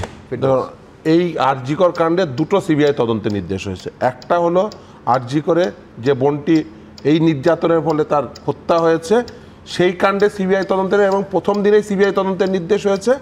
আর এই আক্তার আলীর যে অভিযোগ, সেই অভিযোগের ভিত্তিতে সিবিআই তদন্তের নির্দেশ হয়েছে। একটা হলো দুর্নীতি, অপরটি হলো খুন এবং ধর্ষণ। আমি এইভাবে দেখি। পাবলিক অর্ডার, পুলিশ এগুলো হচ্ছে স্টেট সাবজেক্ট, অর্থাৎ রাজ্য তারা ল অ্যান্ড অর্ডার মেনটেন করবে, পুলিশ রাখবে এবং সেই পুলিশ ইনভেস্টিগেশন করবে, এফআইআর রুজু করবে, তদন্ত করবে। রাজ্যের এমন একটি অবস্থা যে সরকার তারা একটা সাধারণ খুন এবং ধর্ষণের তদন্ত করতে ব্যর্থ হচ্ছে। আমি বিষয়টিকে এইভাবে দেখছি। এখন কখন সিবিআই তদন্তের নির্দেশ আদালত দেয়? যখন স্যাটিসফাই হয় যে ইনভেস্টিগেটিভ এজেন্সি তদন্ত করছে তারা সঠিকভাবে তদন্ত করছে না, এবং যদি কোনো স্টেটের হাই অফিসিয়ালসরা যুক্ত থাকে তাহলেই সিবিআই তদন্তের নির্দেশ হয়। তার কারণ সুপ্রিম কোর্টে এই নিয়ে একাধিক মামলা হয়েছে এবং এই যে ধরুন শিক্ষা দুর্নীতিতে এই যে একাধিক সিবিআই তদন্তের নির্দেশ হয়েছে, সেই সমস্ত জাজমেন্টগুলো রেফার্ড হয়েছে। কেন এই সাধারণভাবে কেন সিবিআই তদন্তের নির্দেশ সাধারণভাবে হয় না?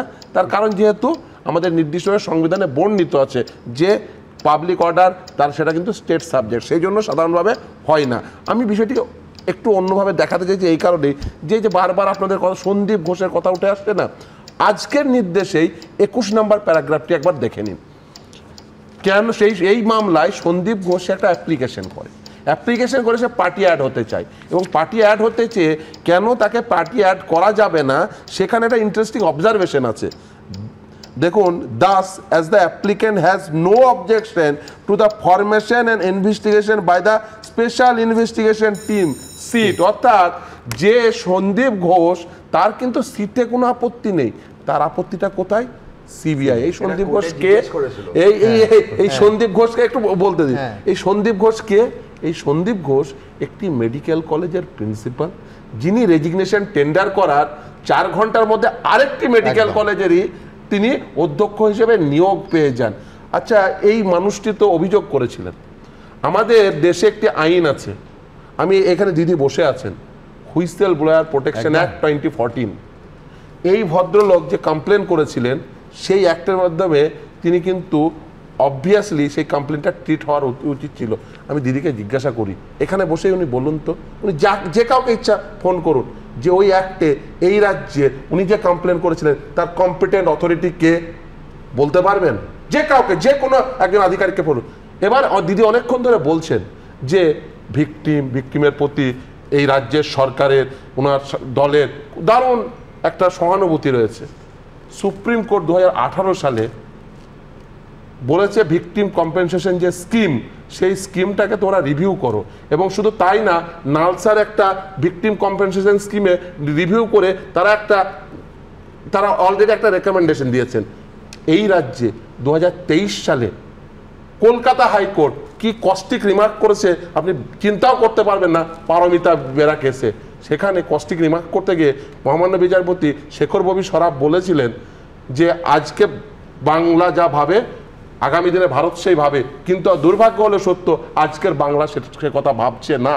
এই কস্টিক রিমার্ক করতে হয় 2018 সালে সুপ্রিম কোর্টের একটা জাজমেন্ট, সেটা না মানার জন্য 2023 সালে কলকাতা হাইকোর্টকে। আর দিদি বলছেন যে আমরা নির্যাতনের দিকে দিয়ে আমরা এত কিছু ভাবি। ভিকটিম কম্পেনসেশন স্কিম, নালসারের ওই কম্পেনসেশন স্কিমকে মাথায় রেখে কবে তৈরি হবে দিদিভাই?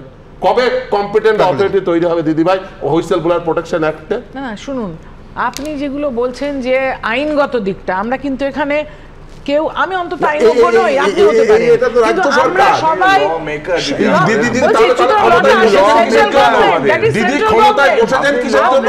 আমি জাস্ট দিদি আপনি ক্ষমতায় বসেছেন কিসের জন্য? আমি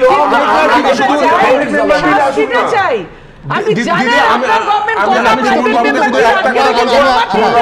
পারমিতা বেরাজ কেসে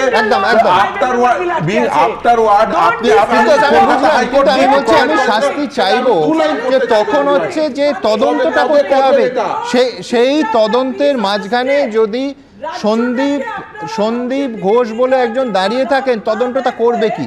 একটা ছোট্ট বিরতির সময় হয়ে গেছে, তারপর আমি ফিরে আসছি। একটা ছোট্ট বিরতির পর আবার একাধিক এক্সক্লুসিভ রিপোর্ট রয়েছে আপনাদের জন্য, এবং এই আলোচনা চলবে।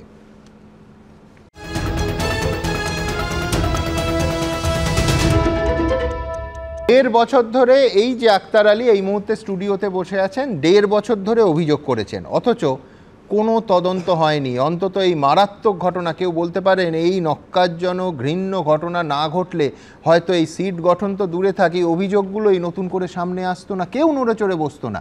আমি এইখান থেকে ঠিক কোথায় কোথায় রাজ্য সরকার পদক্ষেপ নেয়নি কোর্ট মনে করছে আপনাদের সামনে আমার পরের প্রতিবেদনে রাখবো, তবে বিস্তারিত আলোচনায় আসবো। দেখুন, ফের রাজ্য সরকারের ধাক্কা, আরও একটি মামলায় পুলিশের উপর আস্থা রাখতে পারল না কলকাতা হাইকোর্ট। তরুণী চিকিৎসককে ধর্ষণ খুনের মামলার পর এবার আরজিকর মেডিকেলের যাবতীয় আর্থিক দুর্নীতি মামলার তদন্ত সিবিআইকে দিল কলকাতা হাইকোর্ট। এই এসআইটি এখতিয়ার চলে গেল, সিবিআই যে তদন্ত করছে, আমরা এটাই চেয়েছিলাম, সত্যে উপনীত হওয়ার জন্য এবং গভীরে যাওয়ার জন্য।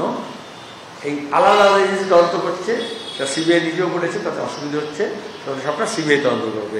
আবার সিবিআই তদন্ত করা মানে 20 বছর জলে চলে যেতে পারে। আরজিকর মেডিকেল কলেজের বিতর্কিত প্রাক্তন অধ্যক্ষ সন্দীপ ঘোষের বিরুদ্ধে আর্থিক অনিয়মের গুচ্ছ অভিযোগ তুলে 2023 সালের 13 জুলাই রাজ্য অ্যান্টি করাপশন ব্রাঞ্চে অভিযোগ জানান আরজিকর মেডিকেল কলেজের প্রাক্তন ডেপুটি সুপার আক্তার আলী। এরপর 14 জুলাই স্টেট ভিজিলেন্স কমিশনেও অভিযোগ জানান তিনি। 20 জুলাই স্বাস্থ্য দপ্তরের প্রিন্সিপাল সেক্রেটারিকে আক্তার আলীর অভিযোগপত্র ফরওয়ার্ড করেন অ্যান্টি করাপশন ব্রাঞ্চের ডিআইজি।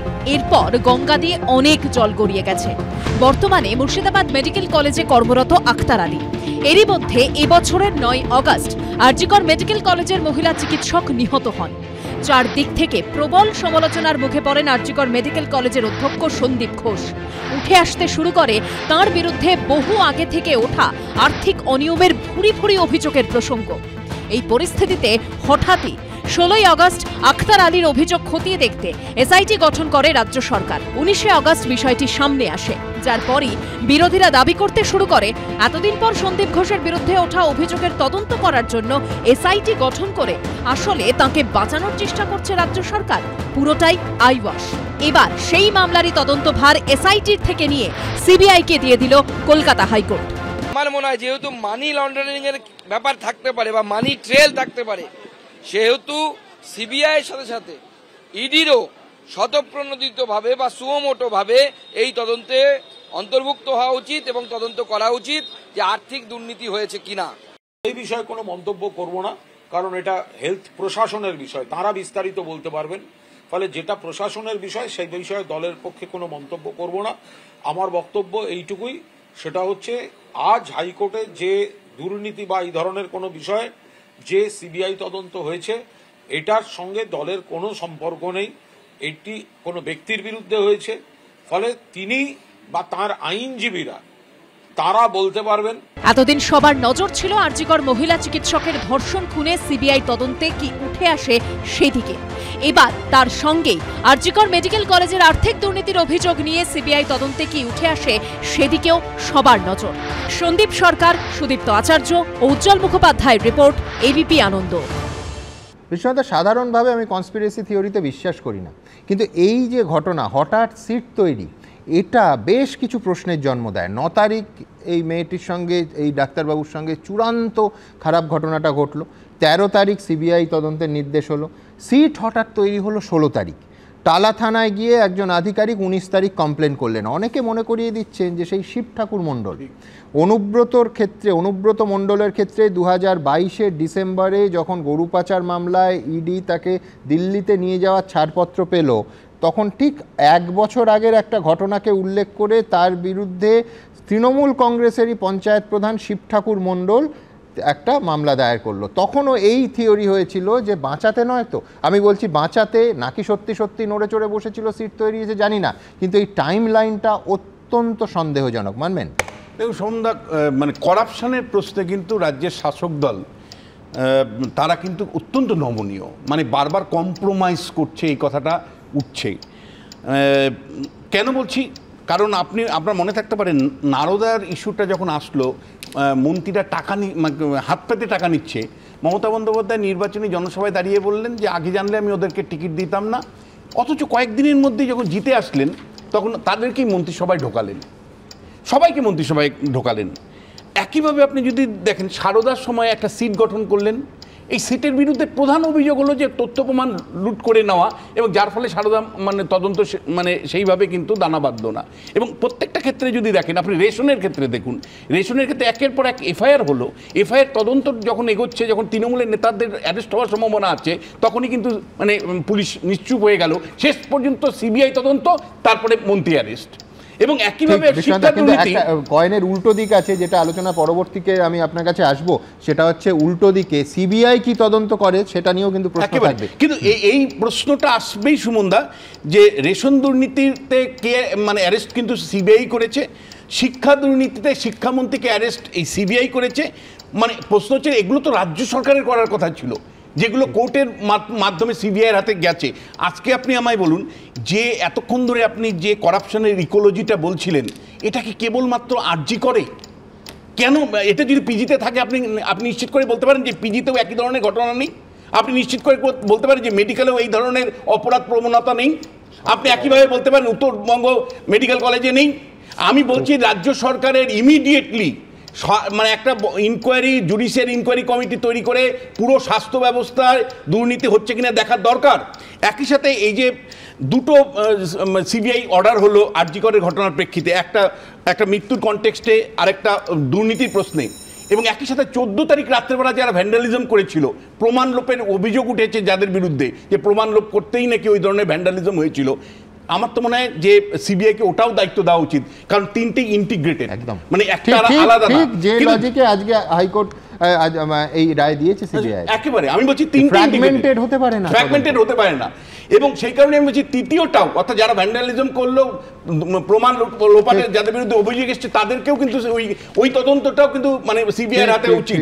এবং আমি এই প্রশ্নটা রাখতে চাই সুমনদা, দেখুন বারবার মানে 2011 সালে তো পরিবর্তন হয়েছে, পরিবর্তনের পরে যদি আপনি রাজ্য সরকারের অবস্থান দেখেন, তৃণমূল কংগ্রেসের অবস্থান দেখেন, বারবার যখনই কোনো দুর্নীতির প্রশ্ন এসছে নিজের থেকে তদন্ত কিন্তু করেনি, বারবার কিন্তু কোর্টের ইন্টারভেনশন হয়েছে, বারবার সিবিআই তদন্ত হয়েছে, বারবার মানে যতটুকু অ্যারেস্ট হয়েছে বা তদন্ত যতটুকু হয়েছে ওই সিবিআইয়ের মাধ্যমেই হয়েছে। প্রশ্নটা এখন সবচেয়ে বৃহত্তম প্রশ্ন হয়েছে যে শিক্ষামন্ত্রী জেলে গেছেন, স্বাস্থ্যমন্ত্রী ভবিষ্যৎ কোথায়, স্বাস্থ্যমন্ত্রী ভবিষ্যৎ কোথায়? কারণ দেখুন মানে এই প্রশ্নটা আসছে, স্বাস্থ্যমন্ত্রীর ভবিষ্যৎ কোথায়? মানে এটা তো বারবার মুখ্যমন্ত্রী বলেন না যে বাংলাকে আপনারা দুর্নীতি মানে কেন দুর্নাম করছেন। আজকে দুর্নাম যদি কেউ করে থাকে আপনার প্রশাসন, আপনার দল করেছে, কারণ একের পর এক নেতা মন্ত্রীরা দুর্নীতিগ্রস্ত হয়েছে এবং তা নিয়ে সরব হয়েছে মানুষ।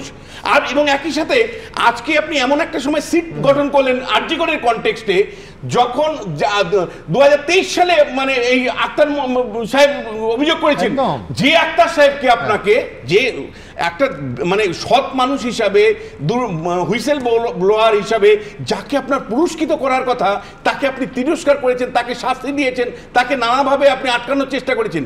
আজকে সরকারের দৃষ্টিভঙ্গি আমি যাব, আমি তার আগে বিশ্বনাথ চক্রবর্তী একটা পয়েন্ট তুললেন। আজকে মাননীয় বিচারপতি তিনি লিখছেন তার রায়ে, তার 12 পাতার রায়ের 9 নম্বর পাতায় মাননীয় বিচারপতি তিনি লিখছেন, মাননীয় বিচারপতি Rajarshi Bharadwaj, the investigation should not be fragmented between different agencies, handling over the investigation to the CBI ensures consistency. আমি বলছি এই একই যুক্তি, এই কনসিস্টেন্সির যুক্তি তো তৃতীয় মামলাটার ক্ষেত্রেও সমানভাবে প্রযোজ্য।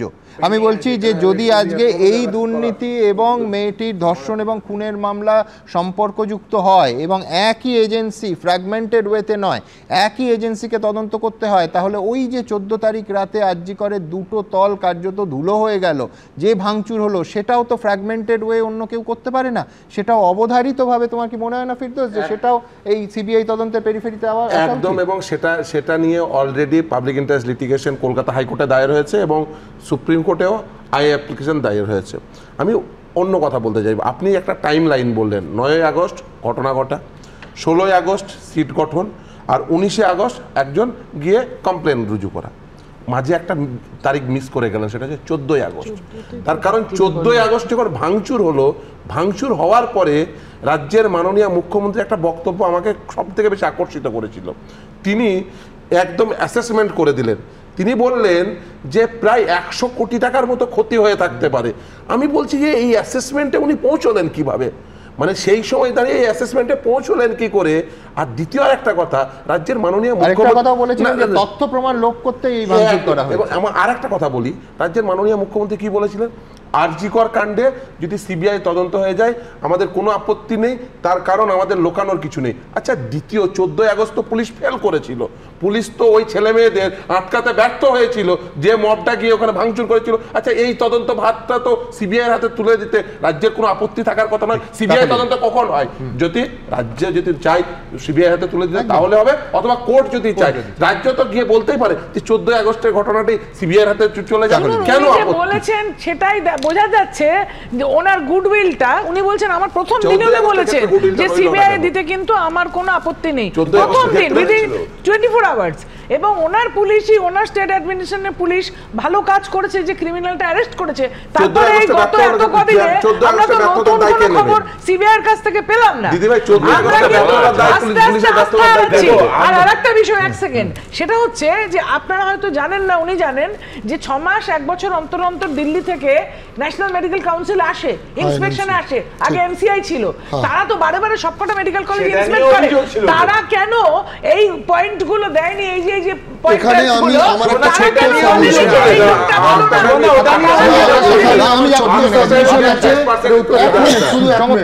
এই যে এনএমসি অফিসাররা এসছিল, তাহলে ওদেরকে ডক্টর সন্দীপ ঘোষকে ঘুষ, সেটা একদম নোট চিট ফর্মে আমি প্রমাণ করেছিলাম। কোন গভর্নমেন্ট অফিসারকে আমি গিফট বা ঘুষ অফার করতে পারি না, এবং গিফটের ভাউচার আমি একদম পুরো মিডিয়াকে দিয়েছিলাম। তো উনি কেন দিলেন? গভর্নমেন্ট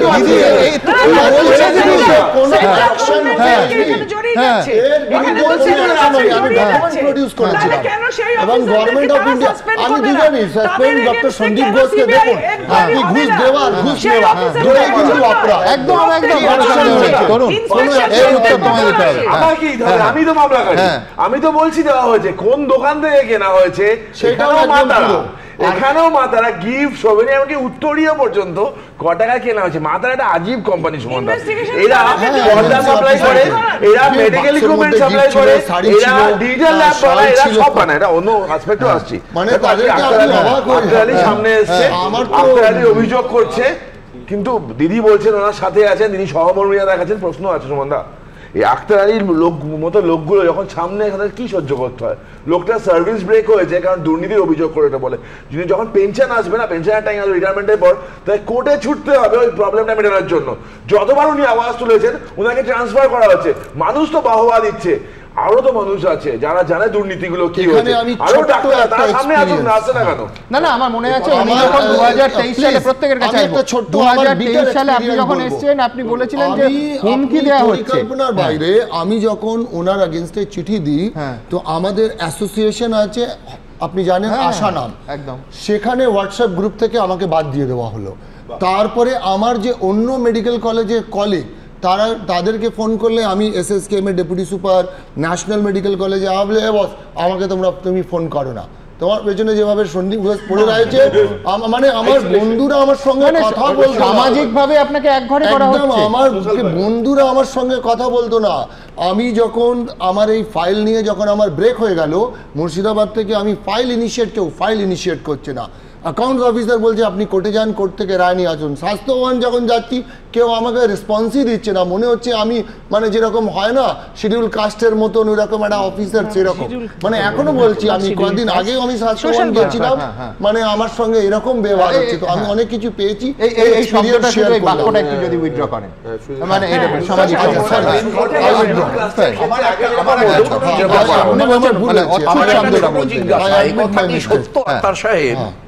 যে আরজি করে অনকল ডিউটিতে যারা থাকেন, আরজি করেন যে ডক্টরস রুম, সেখানে তাদের বিশ্রামের জন্য 3টে বেড আছে, এবং আরজি করের যে সেমিনার রুম, সেখানে বিশ্রামের জন্য 1টি বেড আছে। Is it fact?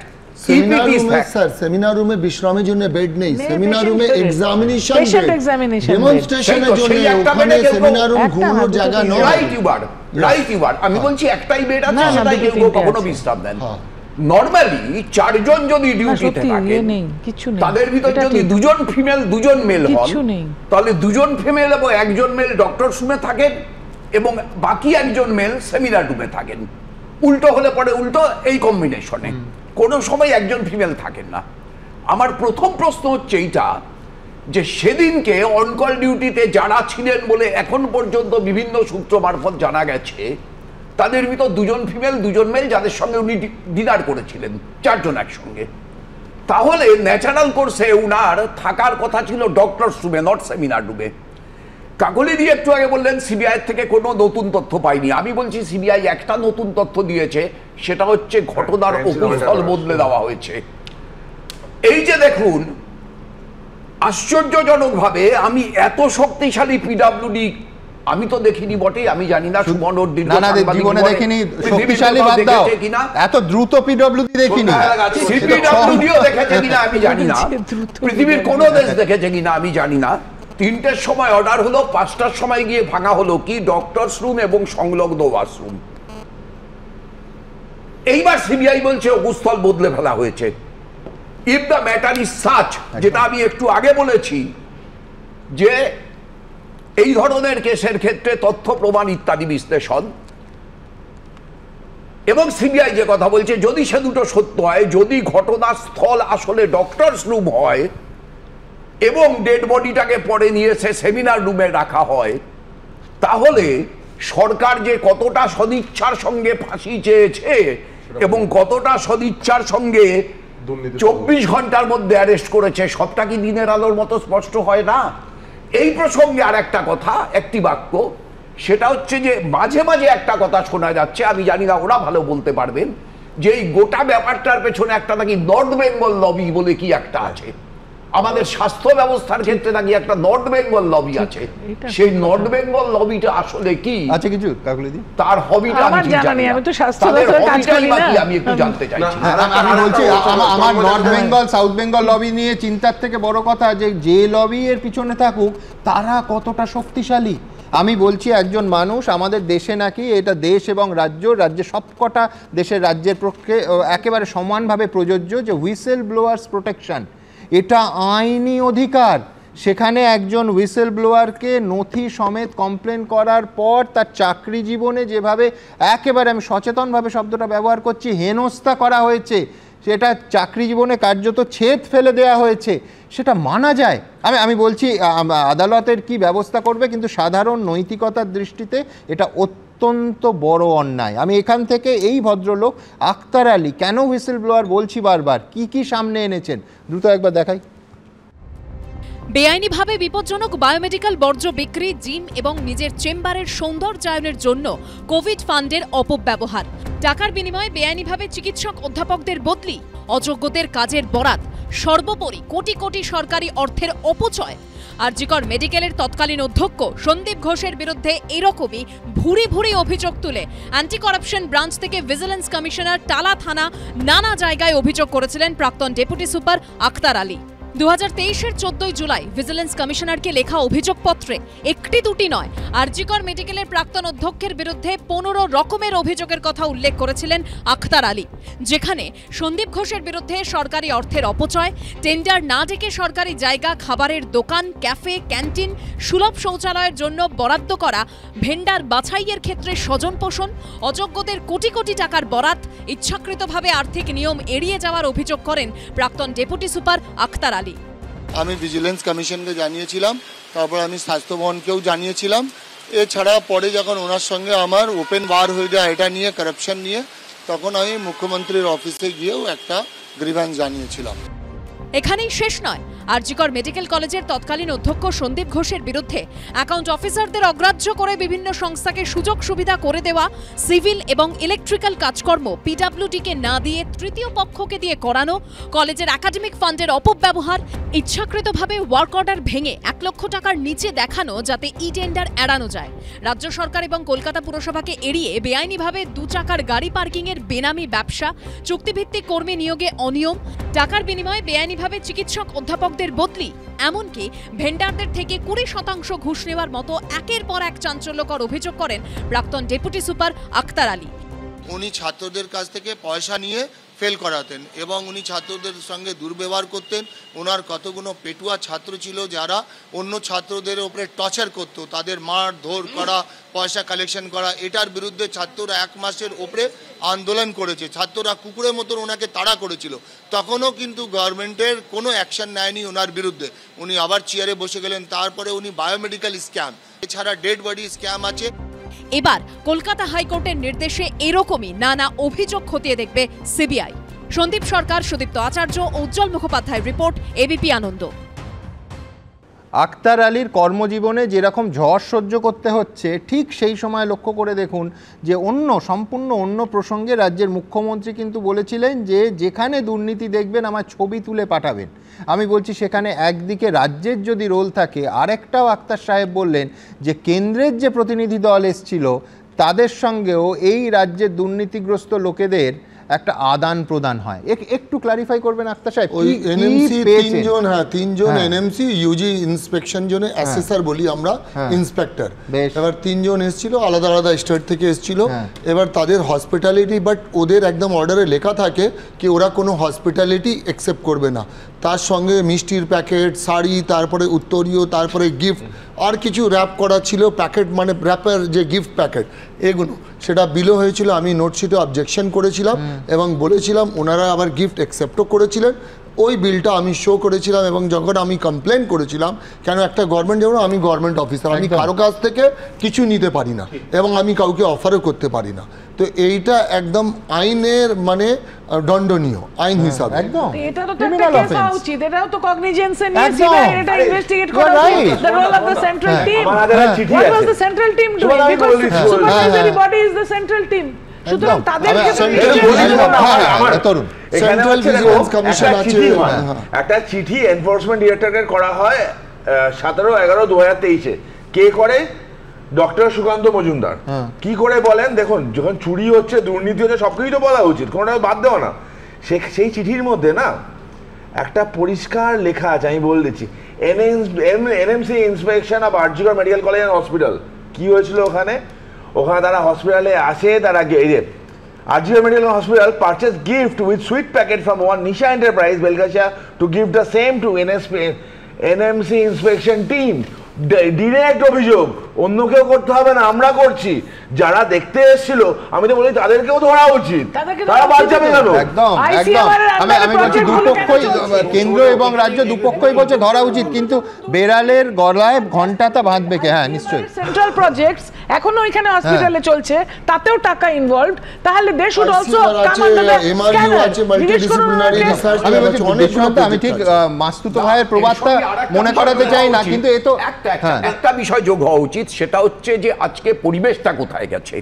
এই যে আমি শকুনের কথা বলেছিলাম, সুরিতা পাল আরজিকরের অধ্যক্ষ হয়েছিলেন, তাকে ট্রান্সফার করা হলো বারাসতে।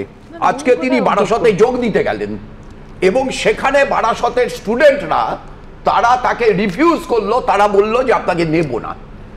সরকার তার স্বাস্থ্য দপ্তরের অফিসারদের, কর্মকর্তাদেরকে কোন স্তরে নামিয়ে আনলে একজন এক একটা কলেজ থেকে আরেকটা কলেজে যাওয়ার সাথে সাথে সে বাধাপ্রাপ্ত হচ্ছে ছাত্রছাত্রীদের সাথে। আমি বলছি আমি ছাত্ররা সহ্য করবে, ছাত্রদের একটা সীমা আছে। আপনি ওদের উপরে কন্টিনিউয়াস যদি অত্যাচার করেন, ওনার যার এগেইনস্টে অভিযোগ, একটা সেন্টারে পরীক্ষা হচ্ছিল, সেখানে টুকলি করানো হচ্ছিল। ম্যাডাম যদি জেনে থাকেন, আপনি যদি জেনে থাকেন, সেখানে কোশ্চেনের উত্তর লেখানো হয়েছিল, এবার উনি প্রেজেন্ট ছিলেন, যার জন্য ওনাকে ভিসি পোস্ট থেকে সরিয়ে দেওয়া হয়েছিল। আমি বলছি আছে, এবার ছাত্ররা কত সহ্য করবে?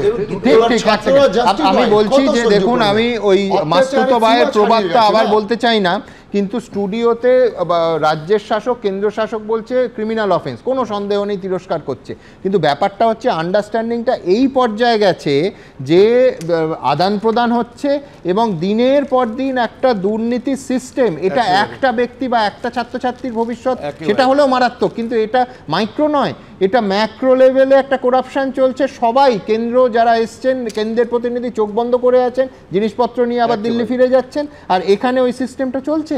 একেবারে সুমন, আমি বলছি যে দুটো ক্ষেত্রেই কিন্তু মানে রাজ্য কেন্দ্র দুটো ক্ষেত্রেই দুর্নীতির পার্ট। রাজ্যের প্রশ্নটা যদি আপনি দেখেন, তাহলে এই মানে অধ্যক্ষ, তাকে কেন সারি দিতে হয় বলেন তো?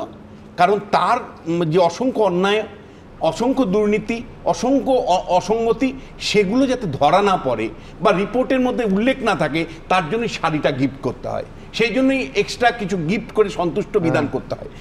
প্রাতিষ্ঠানিক দুর্নীতি কেন আমরা বারবার বলি?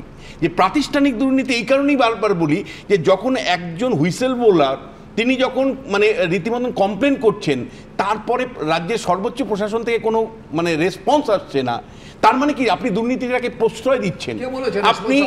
আপনি আমায় বলুন, আমি বলছি যে বারবার এই অভিযোগটা আসছে যে যারা মানে এর আগেও কিন্তু একাধিক অভিযোগ এসছে, না মানে শিক্ষার ক্ষেত্র থেকে শুরু করে নানা বিষয় নিয়ে বারবার প্রশ্ন আসছে যে সমস্ত মানুষরা তৃণমূল কংগ্রেসের মধ্যেই, শাসক দলের মধ্যেই যখনই কোনো দুর্নীতি নিয়ে প্রশ্ন তুলেছে, তাকে হয় আটকে দেওয়া হয়েছে তার মুখটা, তাকে বন্ধ করে দেওয়া হয়েছে, আর দুর্নীতি এটা প্রাতিষ্ঠানিক রূপ নিয়েছে।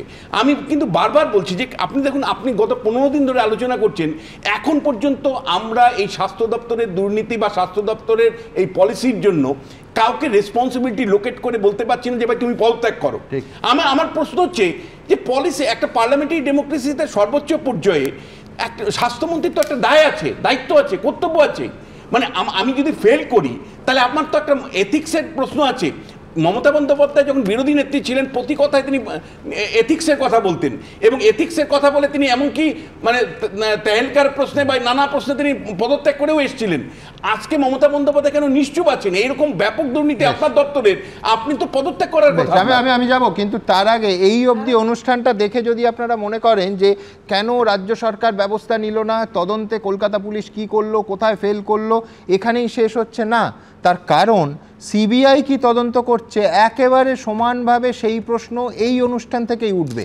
আমি এখানে আপনাদের সামনে রাখবো যে যাদের, আমি বারবার বলি যে যাদের সব থেকে বেশি হারিয়েছে, ক্ষতি হয়েছে যে পরিবারটা, সেই মা এবং বাবা আজকে তারা বলতে বাধ্য হচ্ছেন যে একটা করে দিন যাচ্ছে, প্রতিদিন যাচ্ছে, সিবিআইয়ের ওপর আমরা আস্থা হারাচ্ছি। তার কারণ সিবিআই তদন্ত, তারা হয়তো ভেতরে তদন্ত করছেন, সেটা মানুষের সামনে আসছে না। কি তদন্ত করছি আমরা জানি না, সেই জন্য ঘটনা প্রবাহ যেদিকে যাচ্ছে তাদেরও প্রশ্নের মুখে দাঁড় করাবো আমরা।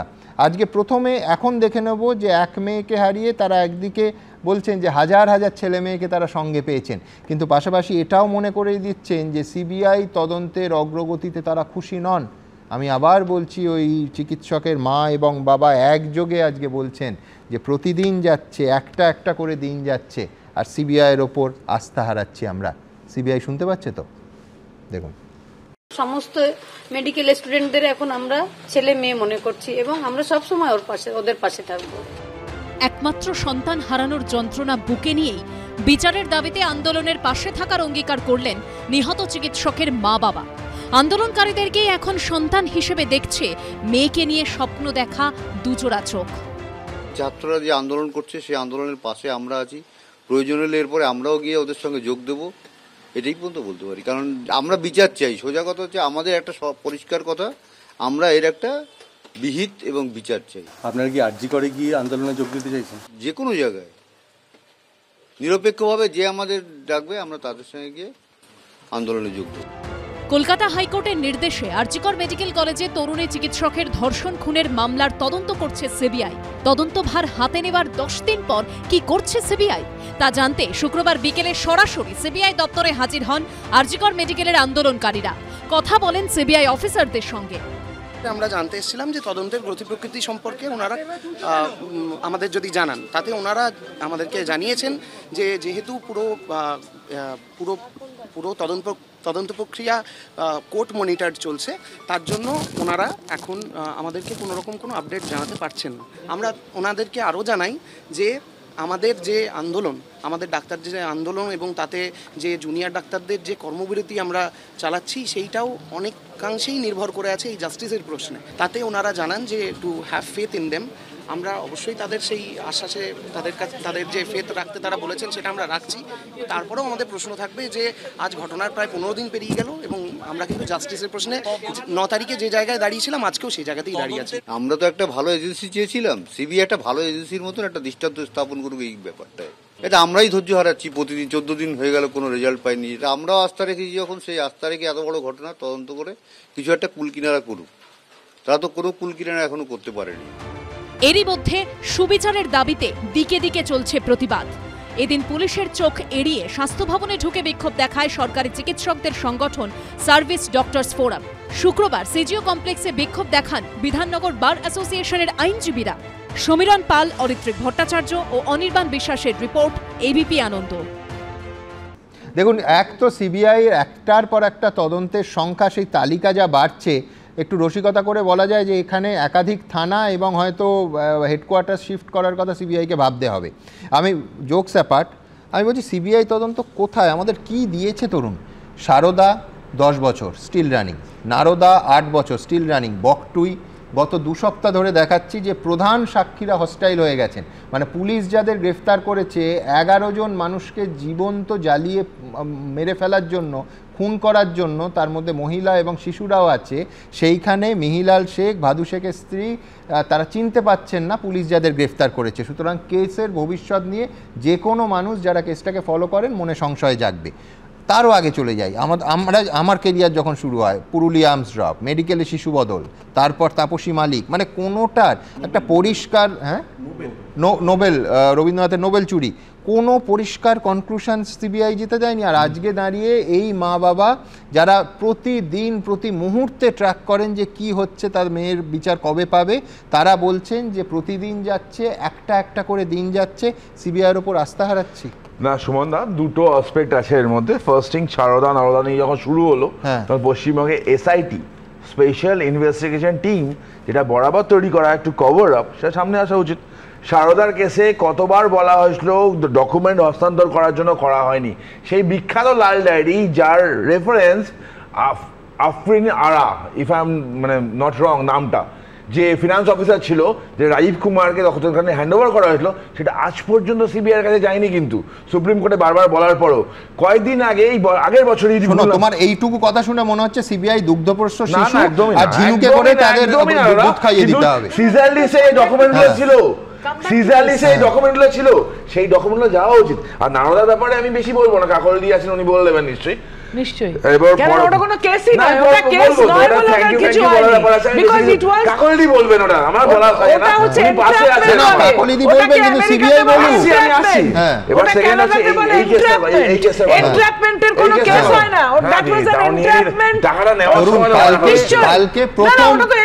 প্রথম সাবমিশন ছিল সিবিআই এর তরফে যে ক্রাইম সিনটা অল্টার্ড হয়েছে, crime scene has been altered. আমি মনে করতাম যে ক্রাইম সিন সেম আছে, আমি মনে করতাম সব ঠিকঠাক করেছে কলকাতা পুলিশ, যদি না কতগুলো জিনিস সামনে আসতো। প্রথম জিনিস সামনে আসতো, হাইকোর্টের অর্ডারে 9 তারিখের পরে কোনো প্রোগ্রেস হয়নি। দ্বিতীয়ত আমাদের মানে পিডাব্লিউডি, দুর্দান্ত পিডাব্লিউডি হঠাৎ করে ওটা রুম ভাঙার জন্য তোড়জোড় করলো। এবং তৃতীয়ত 14 তারিখ রাতে পুলিশি নিষ্ক্রিয়তা। এই তিনটে জিনিস না হলে আমি মনে করতাম সবকিছু ঠিকঠাক আছে। আমি সেদিকেও যাচ্ছি না। না ঠিক আছে, কিন্তু আমি বলছি সিবিআইয়ের কালকে ফার্স্ট লাইন ছিল সেটা হচ্ছে আমরা 5 দিন পরে দায়িত্ব পেয়েছি। CBI on the first day দায়িত্ব পাবে কি করে? এক্স্যাক্টলি পাবে না। 5 দিন তো আমি বলছি ওদের ডায়েরিতে লেখা উচিত। না প্রসেস না, এটা ওয়েস্ট বেঙ্গলের ক্ষেত্রে প্রসেস হচ্ছে না। হয় কোর্টের আদেশ নয় রাজ্যের ইচ্ছে। এক্স্যাক্টলি, এটা ক্লিয়ার করো, তোমার দর্শকদের জানা উচিত। হয় কোর্টের আদেশ, একদম নয় কোর্টের আদেশ। জেনারেল কনসেন্ট উইথড্র করে দিয়েছে। কেন উইথড্র করেছে?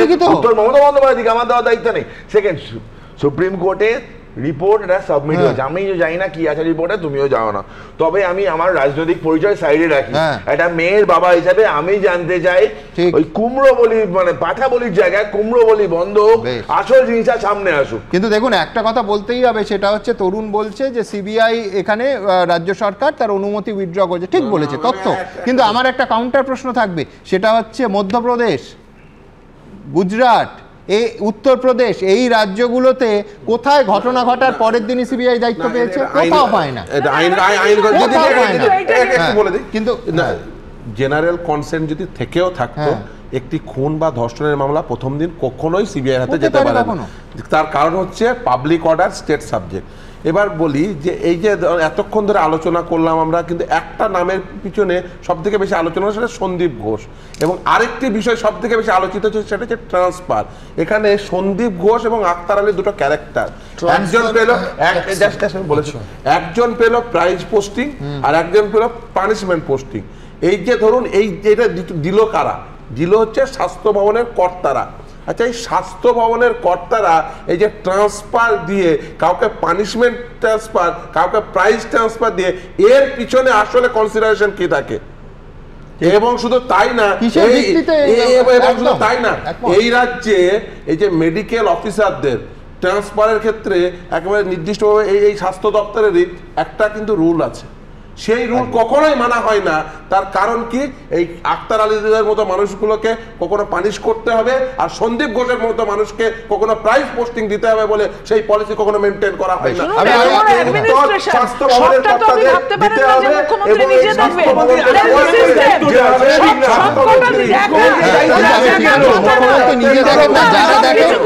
আমি বলছি কাকলি দিয়ে আমি ধরে নিচ্ছি মুখ্যমন্ত্রী নিজে দেখেন না, যারা 4 ঘন্টার মধ্যে প্রাইজ পোস্টিং দিয়েছে তাদের কার বিরুদ্ধে ব্যবস্থা হচ্ছে? কেন সেন্ট্রাল গভর্নমেন্ট দেখেনি যে সে তো হলো, আমি বলছি যে আপনার কথা আমি ধরে নিলাম যে মুখ্যমন্ত্রী নিজে দেখেননি। আপনার কাছে আমার প্রশ্ন, যারা নিট পরীক্ষায় দেশ জুড়ে যে অনিয়ম হয়েছে সেই নিট পরীক্ষাটা সেন্ট্রাল গভর্নমেন্ট দেখুন না রাজ্যের হাত থেকে নিয়ে নিল। আমি বলছি আমার প্রশ্ন খুব পরিষ্কার, কাকলিদি বলছেন সবটা মুখ্যমন্ত্রী দেখেন না, যদি না দেখেন মুখ্যমন্ত্রী, আমি বলেছি সম্ভব হলো, আচ্ছা সম্ভব নয় ধরে নিলাম, কিন্তু যিনি দেখে সিদ্ধান্ত নিলেন যে সন্দীপ ঘোষের মতো লোককে 4 ঘন্টার মধ্যে ন্যাশনাল মেডিকেলে পাঠাতে হবে, তার বিরুদ্ধে এই রাজ্য সরকার এবং মাননীয় মুখ্যমন্ত্রী কি ব্যবস্থা নিয়েছেন, এই প্রশ্ন আমাদের রইল। এখান থেকে আমি একবার দ্রুত ইনভেস্টিগেশন পাশে আসবো, যে আমি আপনার কাছে যাব, কিন্তু সিসিটিভি ক্যামেরায় আজকে এই সিভিক ভলেন্টিয়ার সঞ্জয় রায়ের একটা ছবি ধরা পড়েছে, যেটা ভাইরাল হয়েছে। ছবির সত্যতা আমরা যাচাই করিনি, আমি দেখাবো আপনাদের। পাশাপাশি আরেকজন সিভিক ভলেন্টিয়ার সঞ্জয় ঘনিষ্ঠ হিসেবে পরিচিত, আজকে পলিগ্রাফ যে পরীক্ষার অনুমতি পেল সিবিআই, তাতে তার নামও রয়েছে, দেখাবো। আরজিকর মেডিকেলে তরুণী চিকিৎসককে ধর্ষণ ও খুনের ঘটনায় তোলপাড়ের মধ্যেই এবার সোশ্যাল মিডিয়ায় ভাইরাল হলো ধৃত সিভিক ভলান্টিয়ার সঞ্জয় রায়ের এই ছবি। এই ছবিটি ঘটনার দিন অর্থাৎ 9 আগস্টের ভোর 4:03। আরজিকর মেডিকেল কলেজের 4 তলার করিডোর দিয়ে হেঁটে যাচ্ছে অভিযুক্ত সিভিক ভলান্টিয়ার সঞ্জয়। এই জায়গাটি চেস্ট ওয়ার্ড। এই করিডোর দিয়েই সেমিনার রুমে যাওয়া যায়, যেখান থেকে উদ্ধার হয় তরুণী চিকিৎসকের দেহ। ছবিতে দেখা যাচ্ছে সঞ্জয়ের গলায় হেডফোন,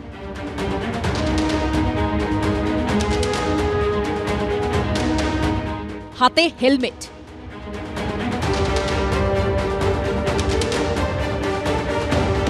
সোশ্যাল মিডিয়ায় যে ছবি ভাইরাল হয়েছে, জানা যাচ্ছে এটা আরজিকরের নৃশংস অপরাধের মিনিট 10 আগের ছবি।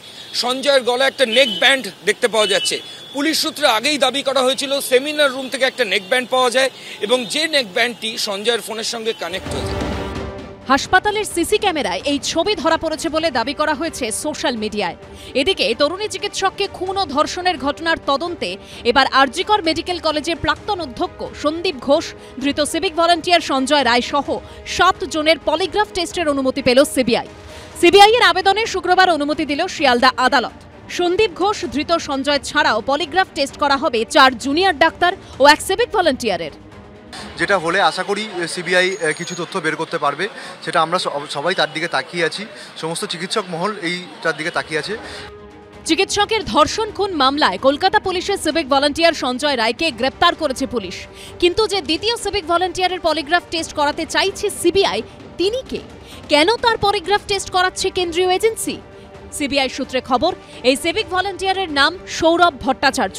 তিনি ধৃত সঞ্জয় রায়ের ঘনিষ্ঠ বলে পরিচিত। 9 আগস্ট অর্থাৎ যেদিন ভোরে তরুণী চিকিৎসকের মৃতদেহ উদ্ধার হয়, তার আগের দিন 8 তারিখ সঞ্জয়ের সঙ্গে আরজিকর হাসপাতাল চত্বরে দেখা যায় সৌরভকে। সূত্রের খবর, সিসিটিভিতে সেই ছবি ধরা পড়েছে। সিবিআই সূত্রে খবর, সৌরভের এক আত্মীয় আরজিকর হাসপাতালে ভর্তি ছিলেন। তার অস্ত্রোপচার হওয়ার কথা ছিল। তাকে দেখতেই সন্ধ্যে 6টা নাগাদ হাসপাতালে আসেন সৌরভ, সঙ্গে ছিল সঞ্জয়। সিবিআই সূত্রে খবর, অস্ত্রোপচার হতে দেরি হওয়ায় সঞ্জয়কে সঙ্গে নিয়ে বেরিয়ে যান সিভিক ভলান্টিয়ার সৌরভ। দুজনে একসঙ্গে মদ্যপান করেন। এরপর শোভাবাজার ও কালীঘাটের 2টি নিষিদ্ধ পল্লীতেও যায় তারা। যদিও 8 তারিখ রাত 11টা এবং 9 তারিখ ঘটনার দিন ভোর 4টে সঞ্জয়ের সঙ্গে দেখা যায়নি সৌরভকে। পুলিশ সূত্রে খবর, সিসিটিভিতে সেই সময় একাই হাসপাতালে ঢুকতে দেখা যায় ধৃত সিভিক ভলান্টিয়ার সঞ্জয় রায়কে। এবার এই দুজন সিভিক ভলান্টিয়ারেরই পলিগ্রাফ টেস্ট হবে। ইতিমধ্যেই এই মামলার অভিযুক্ত সঞ্জয় রায়কে জেলে পাঠানো হয়েছে। তাহলে স্বাভাবিকভাবে প্রশ্ন উঠছে, সঞ্জয় রায়ের পলিগ্রাফ টেস্ট কিভাবে হবে? সিবিআই এর আধিকারিকরা জানাচ্ছেন তারা কোর্টে দ্বারস্থ হবেন এবং কোর্টের নির্দেশ মোতাবেক জেলে গিয়ে বা জেল থেকে সঞ্জয় রায়কে অন্য কোথাও নিয়ে গিয়ে তারা পলিগ্রাফ টেস্ট করাবেন। দাবি করব সন্দীপ ঘোষের একা ঘুরত না হাসপাতালে চত্বরে বা যেখানে থাকে না তাম ঝাম লাউ লস্কর, তাহলে তাদেরকে জিজ্ঞাসাবাদ করলেও, কারণ যখন ভোর রাতে খবরটা পেয়ে সে যখন ওখানে পৌঁছলো এবং এইসব পরিবর্তনগুলো যখন হলো, তো এটা স্বাভাবিক, এদেরকে নিয়ে ঘোরাতে এই জন্যই তাদের কেউ না কেউ তো ইনভলভ ছিল। তাদেরকে জিজ্ঞেস করলে তারাই বলে দেবে, তাদেরকেও ডাকা হোক। ওরা ডেডলাইন ফেল করছে, রোববারের মধ্যে হলে ভালো হতো, করেনি। আজ কোর্টে কিছু বলতে পারলো না, আরও কিছু লোককে জেরা করবে, আরও কিছু লোককে অমুক টেস্ট করবে, তমুক টেস্ট করবে। তদন্তের ব্যাপার, এত কিছু হচ্ছে, শুধু স্পষ্টভাবে এই লোকটা দোষী ও একা না আর কেউ আছে এগুলো স্পষ্ট করে তারা বলার পর্যন্তও জায়গায় নেই। এদিকে শুক্রবার শিয়ালদা আদালতে পেশ করা হয় সঞ্জয় রায়কে।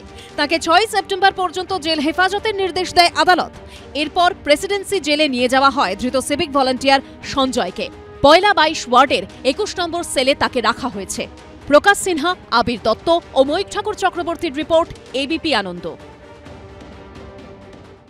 আক্তার সাহেব, কিছুক্ষণ আগে আপনি বলছিলেন যে টাকা নিয়ে নম্বর বাড়ানো, ট্রান্সফারের বিনিময়ে টাকা নেওয়া, একটু কি চলতো আরজি করে? এই স্বাস্থ্য ভবনে কিছু অফিসার আছে যার কানেকশন ডক্টর সন্দীপ ঘোষের সঙ্গে ছিল। এবার ওরা স্যালারি নেয় গভর্নমেন্টের কাছে, কিন্তু কাজ করতো ডক্টর সন্দীপ রায়ের মতন লোকের জন্যে।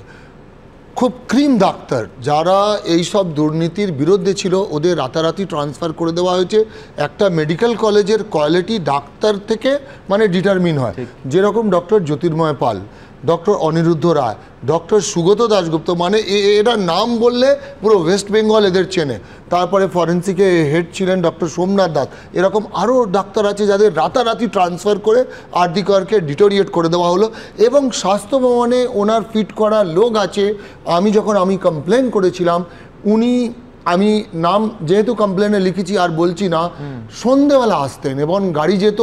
গাড়ি যদি লগবুক আপনি চেক করেন, একজন অফিসারের বাড়ি ছিল নিউ টাউন বিশ্ব বাংলার ওখানে, লগবুকে আপনি পাবেন। ড্রাইভার অজয় বলে যেহেতু অজয় চিনত, উনি বিকালে সন্ধ্যাবেলা আসতেন। তারপরে 5-6 জন আরজি করে প্রিন্সিপালের ঘরে ভেতর থেকে দরজা বন্ধ হয়ে যেত। ওখানে ট্রান্সফার লিস্ট তৈরি হতো। পরের দিন অবাক হতাম কি ওই লিস্টটাই স্বাস্থ্য ভবনে ছেপে দিল। এবার এখানে তো কারো দোষ নেই, এখানে দোষ এই কারাপ্টেড অফিসারের, যে সরকার থেকে টাকা নিয়ে সন্দীপ ঘোষের জন্য কাজ করতেন। আমি একদম এক্সপোজ করেছিলাম, কিন্তু ইটস রিয়েলি আনফর্চুনেট কি কোনো অ্যাকশন হয়নি। একটা যদি ইনকোয়ারি হতো না, অনেক কিছু আপনি আমার কমপ্লেন পড়তে হবে না। আপনি দেখুন নিচে আমি কিছু লিখেছি, আমি আমার প্রাণটা চাকরিটাকে দাওয়াতে লাগিয়ে এগুলো করেছিলাম। একটা কথা শুধু বলবো, এই পশ্চিমবঙ্গে একজন মহিলা চিকিৎসক, সে তার অটিস্টিক চাইল্ড আছে, তার ট্রান্সফার চেয়েছিল, সে ট্রান্সফার পায়নি বলে আত্মহত্যা করতে বাধ্য হয়েছিল ডায়মন্ড হারবার মেডিকেল, সে ট্রান্সফার পায়নি। আর এই সন্দীপ ঘোষরা 4 ঘন্টার মধ্যে ট্রান্সফার পেয়ে যায়। এই রাজ্যে এখানে উনি বসে আছেন, উনি জানেন যে আমাদের 2016 সালে এই যে বিশেষভাবে সক্ষম শিশুদের জন্য আইন এসছে এবং সেটা সেন্ট্রাল লেজিসলেশন। এই রাজ্যে সেই সেন্ট্রাল লেজিসলেশনের সাপেক্ষে সেন্ট্রাল গভর্নমেন্ট নোটিফিকেশন করে, কিন্তু স্টেট গভর্নমেন্ট কেন করে না? তার কারণ এই যে দেখছেন, এই যে ট্রান্সফার দুর্নীতিগুলোকে করার জন্য এই রাজ্য সেটা তৈরি করে না। রাজ্য সরকারের ব্যর্থতাটাকে মেনে নিন দিদি ভাই। এই রাজ্য আপনি আইনসঙ্গতভাবে রাজ্য না চালাতে পারলে দয়া করে সে পদত্যাগ করুন। বা ধর্ষকের যে অন্যায় সেগুলোর বিচার হচ্ছে বিচার ব্যবস্থার মধ্যে। আমরাও দাবি করছি যে সুষ্ঠু বিচার হোক এবং যথাযথ শাস্তি হোক, ধর্ষকের ফাঁসি হোক। কিন্তু যে মানুষ রাস্তায় মারা যাচ্ছে, যে গরিব মানুষ পরিষেবা না পেয়ে মারা যাচ্ছে, যে গরিব মানুষ হাসপাতালে গিয়ে দেখছে যে জুনিয়র ডাক্তাররা বসে আছে আর রাজনৈতিক দলগুলো তাদের নিয়ে রাজনীতি করছে, সেইটা বন্ধ করে হাসপাতালে পরিষেবাটা ফিরে আসুক। আমি এই অনুরোধটা করছি, জুনিয়র ডাক্তাররা কাজে আসুন। ডাইলুট করছেন সাধারণ মানুষের জুনিয়র ডাক্তাররা, আপনি হয়তো প্রাইভেট ডাক্তার দেখাতে পারেন, সাধারণ মানুষ পারে না। সাধারণ মানুষের গরিব মানুষ সরকারি হাসপাতালে যাবে, এইভাবে ডাইলুট করুন না। আপনি যেটা বলছেন, ওনারা দিনের পর দিন ওনাদের যে অভিজ্ঞতা, দুটোকে আইসোলেট করলে হবে না। আপনি আজকে ডাক্তারবাবুরা রাস্তায় নামছে কেন? ওই করাপশনের জন্য। ডাক্তারবাবুরা ওই নামছে কেন? আজকে ওই অত্যাচারের জন্য ডাক্তারবাবুরা রাস্তায় নেমেছে কেন? দিনের পর দিন আপনারা কোনো অ্যাক্ট করেননি। যখন অ্যাক্ট করার কথা, আজকে তার দায়টা আপনাদেরকে নিতে হবে। কেন ডাক্তারবাবুরা আজকে রাস্তায়? কেন ডাক্তারবাবুরা রাস্তায়? আমি এখানে আমি 2019 সালে এনআরএস মেডিকেল কলেজে ডাক্তারবাবুরা মার খেলো, মনে আছে? একটা আন্দোলন হলো, একটা এগ্রিমেন্ট হয়েছিল যখন ঝামেলাটা মেটে মুখ্যমন্ত্রী হস্তক্ষেপে, যে কোনো স্টেপ যারা আন্দোলন করে তাদের বিরুদ্ধে নেবে না। প্রত্যেক কজনকে পরীক্ষায় ফেল করানো হয়েছিল, প্রত্যেকজনের ইয়ার লস হয়েছিল। অনেক মেধাবী ছাত্রছাত্রী যাদের মানে পাস করতে পারেনি এই আন্দোলনটা করেছিল বলে। সরকার আজকে বড় বড় কথা বলছে, লজ্জা করে না এদের? আমি এখান থেকে কোনো দোষ করেনি, গরিব মানুষ কোনো ভুল করেনি, গরিব মানুষের পাশে পরিষেবার জন্য। কিন্তু আমি বলছি মানুষকে আস্থা দিতে হবে, ডাক্তারবাবুদের আস্থা দিতে হবে এবং সরকারকে সংবেদনশীল হতে হবে, একেবারে পরিষ্কার। যেহেতু কাকলিদি অনুষ্ঠানের শুরুতেই প্রসঙ্গ তুলেছিলেন, এখানে একাধিক অতিথি ছিলেন, 1 ঘন্টা গোটা অনুষ্ঠানের 80% করেছিলাম। সেদিন যে মিথ্যে প্রচারটা হচ্ছিল যে এই সন্দীপ ঘোষকে আমরা নাকি স্বাস্থ্যরত্ন দিয়েছি, দিইনি। আমরা আজ অবধি স্বাস্থ্য সম্মান কোনো ব্যক্তিকে কখনো দিইনি, আমরা দিই প্রতিষ্ঠানকে। ঠিক যেরকম ক্যালকাটা স্কুল অফ ট্রপিক্যাল মেডিসিনকে এবং আরজিকর হাসপাতাল, যে হাসপাতালে কাকলিদি, তার গোটা পরিবার, তার স্বামী, তার 2 পুত্র, সেই প্রতিষ্ঠানকে দিয়েছিলাম। এবং তারপরে এসএসকেএম, তারপর কল্যাণী এইমস, প্রত্যেককে প্রতিষ্ঠানকে দিয়েছি। এবং আরজিকরকে প্রতিষ্ঠান হিসেবে এই সম্মান দিতে পেরে আমি গর্বিত ছিলাম, গর্বিত আছি, ভবিষ্যতেও থাকবো। আমি দ্রুত দেখাবো যে কি বলেছিলাম। একেবারে এই না আজকের বিষয় না, কিন্তু আপনি যেহেতু তুলেছেন আমার জবাব তো দিতেই হবে। দেখুন, সন্দীপ ঘোষকে নাকি স্বাস্থ্যরত্ন সম্মান দিয়েছিল এবিপি আনন্দ। 2022 সালের ছবি দিয়ে সোশ্যাল মিডিয়ায় চলছে লাগাতার অপপ্রচার, যা শরিক হয়েছে তৃণমূল। আরজিকর কাণ্ডে পুলিশ প্রশাসনের ভূমিকা নিয়ে একের পর এক প্রশ্ন তোলাতেই কি এখন শাসকের টার্গেট এবিপি আনন্দ? 2022 সালে সন্দীপ ঘোষকে এবিপি আনন্দে স্বাস্থ্য সম্মান দেয়া হয়েছিল বলে যে অপপ্রচার চালানো হচ্ছে তা সম্পূর্ণ মিথ্যে। তার কারণ, শুরু থেকে আজ অবধি, এই বছর অবধি এবিপি আনন্দ স্বাস্থ্য সম্মান কখনো কোনো ব্যক্তিকে দেয়া হয় না, একমাত্র দেয়া হয় প্রতিষ্ঠানকে। 2022 সালে স্বাস্থ্যরত্ন দেয়া হয় প্রতিষ্ঠান হিসেবে আরজিকর কলেজ ও হাসপাতালকে। ঠিক যেমন ওই বছরই আমরা স্বাস্থ্যরত্ন দিয়ে সম্মানিত করেছিলাম ক্যালকাটা স্কুল অফ ট্রপিক্যাল মেডিসিনকে। এরপর 2023 সালে এসএসকেএমকে দিই এবং এবছর কল্যাণী এইমসকে সম্মানিত করেছি আমরা। এবং আজ আবার বলছি, প্রতিষ্ঠান হিসেবে আরজিকর হাসপাতালের হাতে 2022 সালে স্বাস্থ্যরত্ন সম্মান দিতে পেরে আমরা গর্বিত ছিলাম, গর্বিত আছি, ভবিষ্যতেও থাকব। বলার অপেক্ষা রাখে না যে এই পুরস্কার নিতে সেই প্রতিষ্ঠান কাকে পাঠাচ্ছে সেটা সম্পূর্ণ তাদের ব্যাপার, স্বাস্থ্য দফতর বা স্বাস্থ্যমন্ত্রক বা রাজ্য বা কেন্দ্রীয় সরকারের ব্যাপার। প্রতিষ্ঠান, সরকার বা স্বাস্থ্য দফতর ঠিক করে পুরস্কার নিতে সুপার আসবেন, প্রিন্সিপাল আসবেন, নাকি প্রথিতযশা কোনো চিকিৎসক আসবেন। 2022 সালে 138 বছরের ঐতিহ্যবাহী আরজিকর হাসপাতালের তরফে পুরস্কার নিতে সন্দীপ ঘোষ আসবেন, নাকি প্রদীপ ঘোষ আসবেন, নাকি কুণাল ঘোষ আসবেন, সেটা তখনও ঠিক করেছিলেন সেই প্রতিষ্ঠান বা তাদের নিয়োগকর্তারা। দেখুন, আমাদের কাছে আরজিকর মানে ডক্টর রাধা গোবিন্দ কর, যিনি আজ থেকে প্রায় 150 বছর আগে ভগিনী নিবেদিতার পাশে দাঁড়িয়ে কলকাতায় প্লেগ আক্রান্তদের সেবায় জীবনের ঝুঁকি নিয়েছিলেন। আমাদের কাছে আরজিকর হাসপাতাল মানে 138 বছরের ঐতিহ্য। আমাদের কাছে আরজিকর হাসপাতাল মানে টানা 36 ঘন্টা ডিউটি করা ওই জুনিয়র আর সিনিয়র ডাক্তারবাবুরা, নার্সরা, স্বাস্থ্যকর্মীরা। আবার বলছি, এবিপি আনন্দ 2022 সালে আরজিকর মেডিকেল কলেজ এবং হাসপাতালকে স্বাস্থ্যরত্ন সম্মান দিতে পেরে আমরা অত্যন্ত গর্বিত, কোনো সন্দেহ নেই, আজও গর্বিত। আমি একেবারে কুণালদাকে কয়েকটা ভিডিও দেখে আজকে শুরু করব। তার কারণ দেখুন, স্বাস্থ্য সম্মান এটা সেরা বাঙালি নয়। কোনো দিন, আজকে 3য় বছরে আমরা পা দিয়েছি কুণালদা, কোনো দিন আমরা কোনো ব্যক্তিকে স্বাস্থ্য সম্মান, স্বাস্থ্যরত্ন দিইনি। শুধুমাত্র এই অনুষ্ঠানে প্রতিষ্ঠানকে সম্মান জানানো হয়। আমি 3টে অংশে আসবো আপনার কাছে ভিডিও ফুটেজ নিয়ে। এক হচ্ছে যে এই আরজিকর হাসপাতালে প্রথমে মীর ছিলেন সঞ্চালক, ঘটনাচক্রে সেই সময় আমি ছিলাম না, থাকতেও আমার কোনো অসুবিধে ছিল না, আমার অন্য আরেকটি শো ছিল। মীর ডাকলেন, ক্যাটেগরি বলে ডাকা হয়, তারপর যিনি সেই প্রতিষ্ঠানের তরফে এসেছেন তিনি মঞ্চে এসে পুরস্কার নেন। ঠিক কী বলে, ক্যাটেগরিতে ঠিক কী ছিল, আসুন একবার দেখে নিই। Ananda Swasthya Ratna 2022 RG Kar medical college and hospital.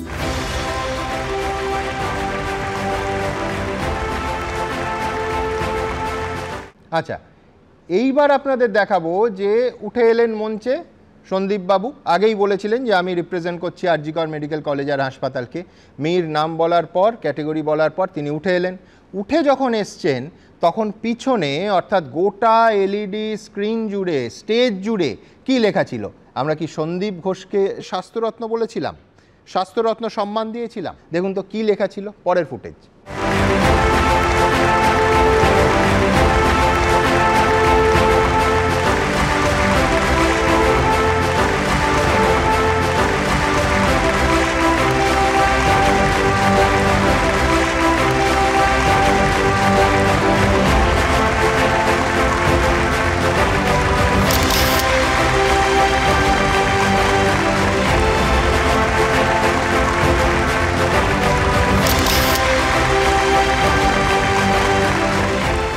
দেখতেই পাচ্ছেন উত্তরীয় পরে কুণালদা মেনশনও করেছিলেন যে উত্তরীয় পরে ডাকা হলো, কিন্তু পিছনে শুধুমাত্র আরজিকর মেডিকেল কলেজ এবং হাসপাতালের নাম, কোনোভাবে এটা ব্যক্তিকে দেয়া হয় না, যার ফলে সন্দীপ ঘোষ না প্রদীপ ঘোষ না কুণাল ঘোষ নিতে স্টেজে উঠছেন সেটা ইমেটেরিয়াল। এবার দেখাবো যে সার্টিফিকেট ইস্যু হয় ওই মঞ্চে যারা সংবর্ধনা দিচ্ছেন, সরঞ্জিৎ চক্রবর্তী এবং লক্ষ্মীরতন শুক্লাকে দেখলাম, তারা ঠিক যে সার্টিফিকেটটা তুলে দিলেন একেবারে বাঁধানো ল্যামিনেটেড সার্টিফিকেট, তাতে কি আছে? তাতে কি এই লোকটির নাম আছে সন্দীপ ঘোষ, নাকি তাতে আরজিকর মেডিকেল কলেজ অ্যান্ড হাসপাতালের নাম আছে? আসুন একবার ক্লোজে, এই ভিডিও থেকে ক্লোজে একবার দেখি তো সার্টিফিকেটে কি আছে, দেখুন।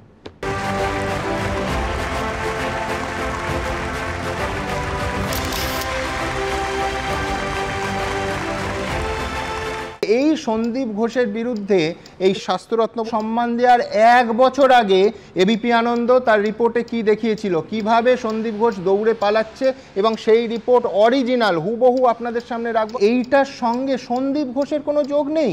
আমরা মনে করছি না যে একজন প্রিন্সিপাল মানে একটা প্রতিষ্ঠান, তার মানে এইটা বলতে হয় যে একজন ব্যক্তি একটা প্রতিষ্ঠানের সব, তা নয়। একটা প্রতিষ্ঠানে অসংখ্য কালোজয়ী কাজ হতে পারে, যেখানে একজন প্রিন্সিপাল বা একজন সুপার তার অংশে সম্পূর্ণ ফেল করতে পারেন, দুর্নীতিগ্রস্ত হতে পারেন, চুরি করে জেলে যেতে পারেন। তাতে প্রতিষ্ঠানের গায়ে, গর্বের প্রতিষ্ঠানের গায়ে কুণালদা খুব একটা কালি পড়ে না। মমতা বন্দ্যোপাধ্যায় নিজে এবিপি আনন্দের সেরা বাঙালি পেয়েছে, তারপরে তার বা তার সরকারের ক্রিটিসিজম হবে না? আমি বলছি এর থেকে বড় যুক্তি আর হয় না। শুরুতেই আপনাদের বলেছি আজ ডাক্তার রাধা গোবিন্দ করের 174তম জন্মদিন। মানুষের সেবায় নিজের সর্বস্ব বিলিয়ে দেয়া সেই মানুষটার নামে যে হাসপাতাল, সেখানে কখনো নৃশংস ধর্ষণ এবং খুন, কখনো বেলাগাম দুর্নীতির অভিযোগ। আর এতেই আজ অত্যন্ত যন্ত্রণায় আরজিকরের পরিবারের সদস্যরা। গোটা দেশের মতো তারাও চাইছেন দ্রুত হোক সুবিচার। এই মহান মানুষটার জন্মদিনে আজ এটাই হোক দাবি।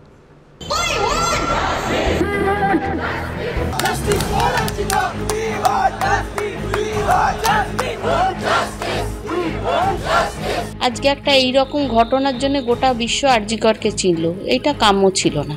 গোটা বিশ্বে তার পরিচিতি বাংলার চিকিৎসা শাস্ত্রে রেনেসা পুরুষ হিসেবে। তার নামেই আরজিকর মেডিকেল কলেজ হাসপাতাল, কিন্তু সেই নাম এখন বারবার উচ্চারিত হচ্ছে ধর্ষণ খুনের মতো জঘন্য ঘটনা থেকে দুর্নীতির অভিযোগের সঙ্গে। আর এতেই অত্যন্ত অসম্মানিত বোধ করছেন কিংবদন্তি চিকিৎসক রাধা গোবিন্দ করের উত্তরসূরিরা। শুক্রবার রাধা গোবিন্দ কর অর্থাৎ আরজিকরের 174তম জন্মদিন।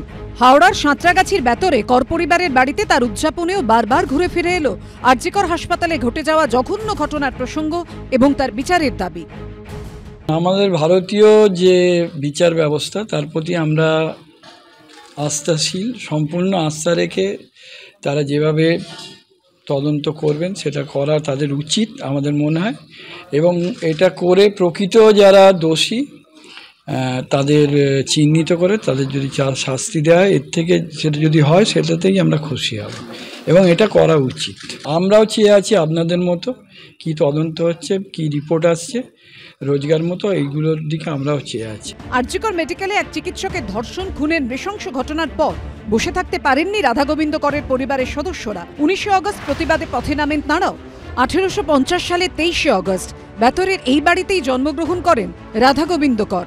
স্কটল্যান্ডের এডিনবরা বিশ্ববিদ্যালয় থেকে ডাক্তারি পাশ করেন তিনি। 1886 সালে ডাক্তারি পড়া শেষ করে দেশে ফেরেন। ব্রিটিশ শাসিত ভারতে দেশের মানুষের চিকিৎসার জন্য আলাদা হাসপাতালের প্রয়োজনীয়তা অনুভব করেছিলেন তিনি। সেই তাগিদ থেকেই তৈরি করেন এশিয়ার প্রথম বেসরকারি হাসপাতাল ক্যালকাটা মেডিকেল স্কুল। পরে যা আরও কয়েকটি প্রতিষ্ঠানের সঙ্গে মিশে যায়। স্বাধীনতার পরের বছর তার নাম রাখা হয় রাধা গোবিন্দ করের নামে। তাঁর উত্তরসূরিরা বলছেন আরজিকর নামটা যে কারণে চর্চায় আসছে তা কখনোই কাম্য ছিল না। এই ঘটনার পরিপ্রেক্ষিতে যখন ওনাকে সবাই চিনছে, জানছে, বা আমাদের হাওড়ার মধ্যেই আজকে অনেকজন থাকতেন, তারা জানতেন না যে হাওড়ার সাঁতরাগাছি বেতর অঞ্চলে ওনার বাসভবন, অনেকেই জানতো না। এখন সবাই জেনে আসছে, দেখছে। প্রত্যেক বছর রাধা গোবিন্দ করের জন্মদিন অনাড়ম্বরভাবেই পালন করে তাঁর পরিবার। তবে এই বছর এই দিনটা তাঁদের কাটল বিষাদে। সুনীত হালদারের রিপোর্ট, এবিপি আনন্দ, হাওড়া।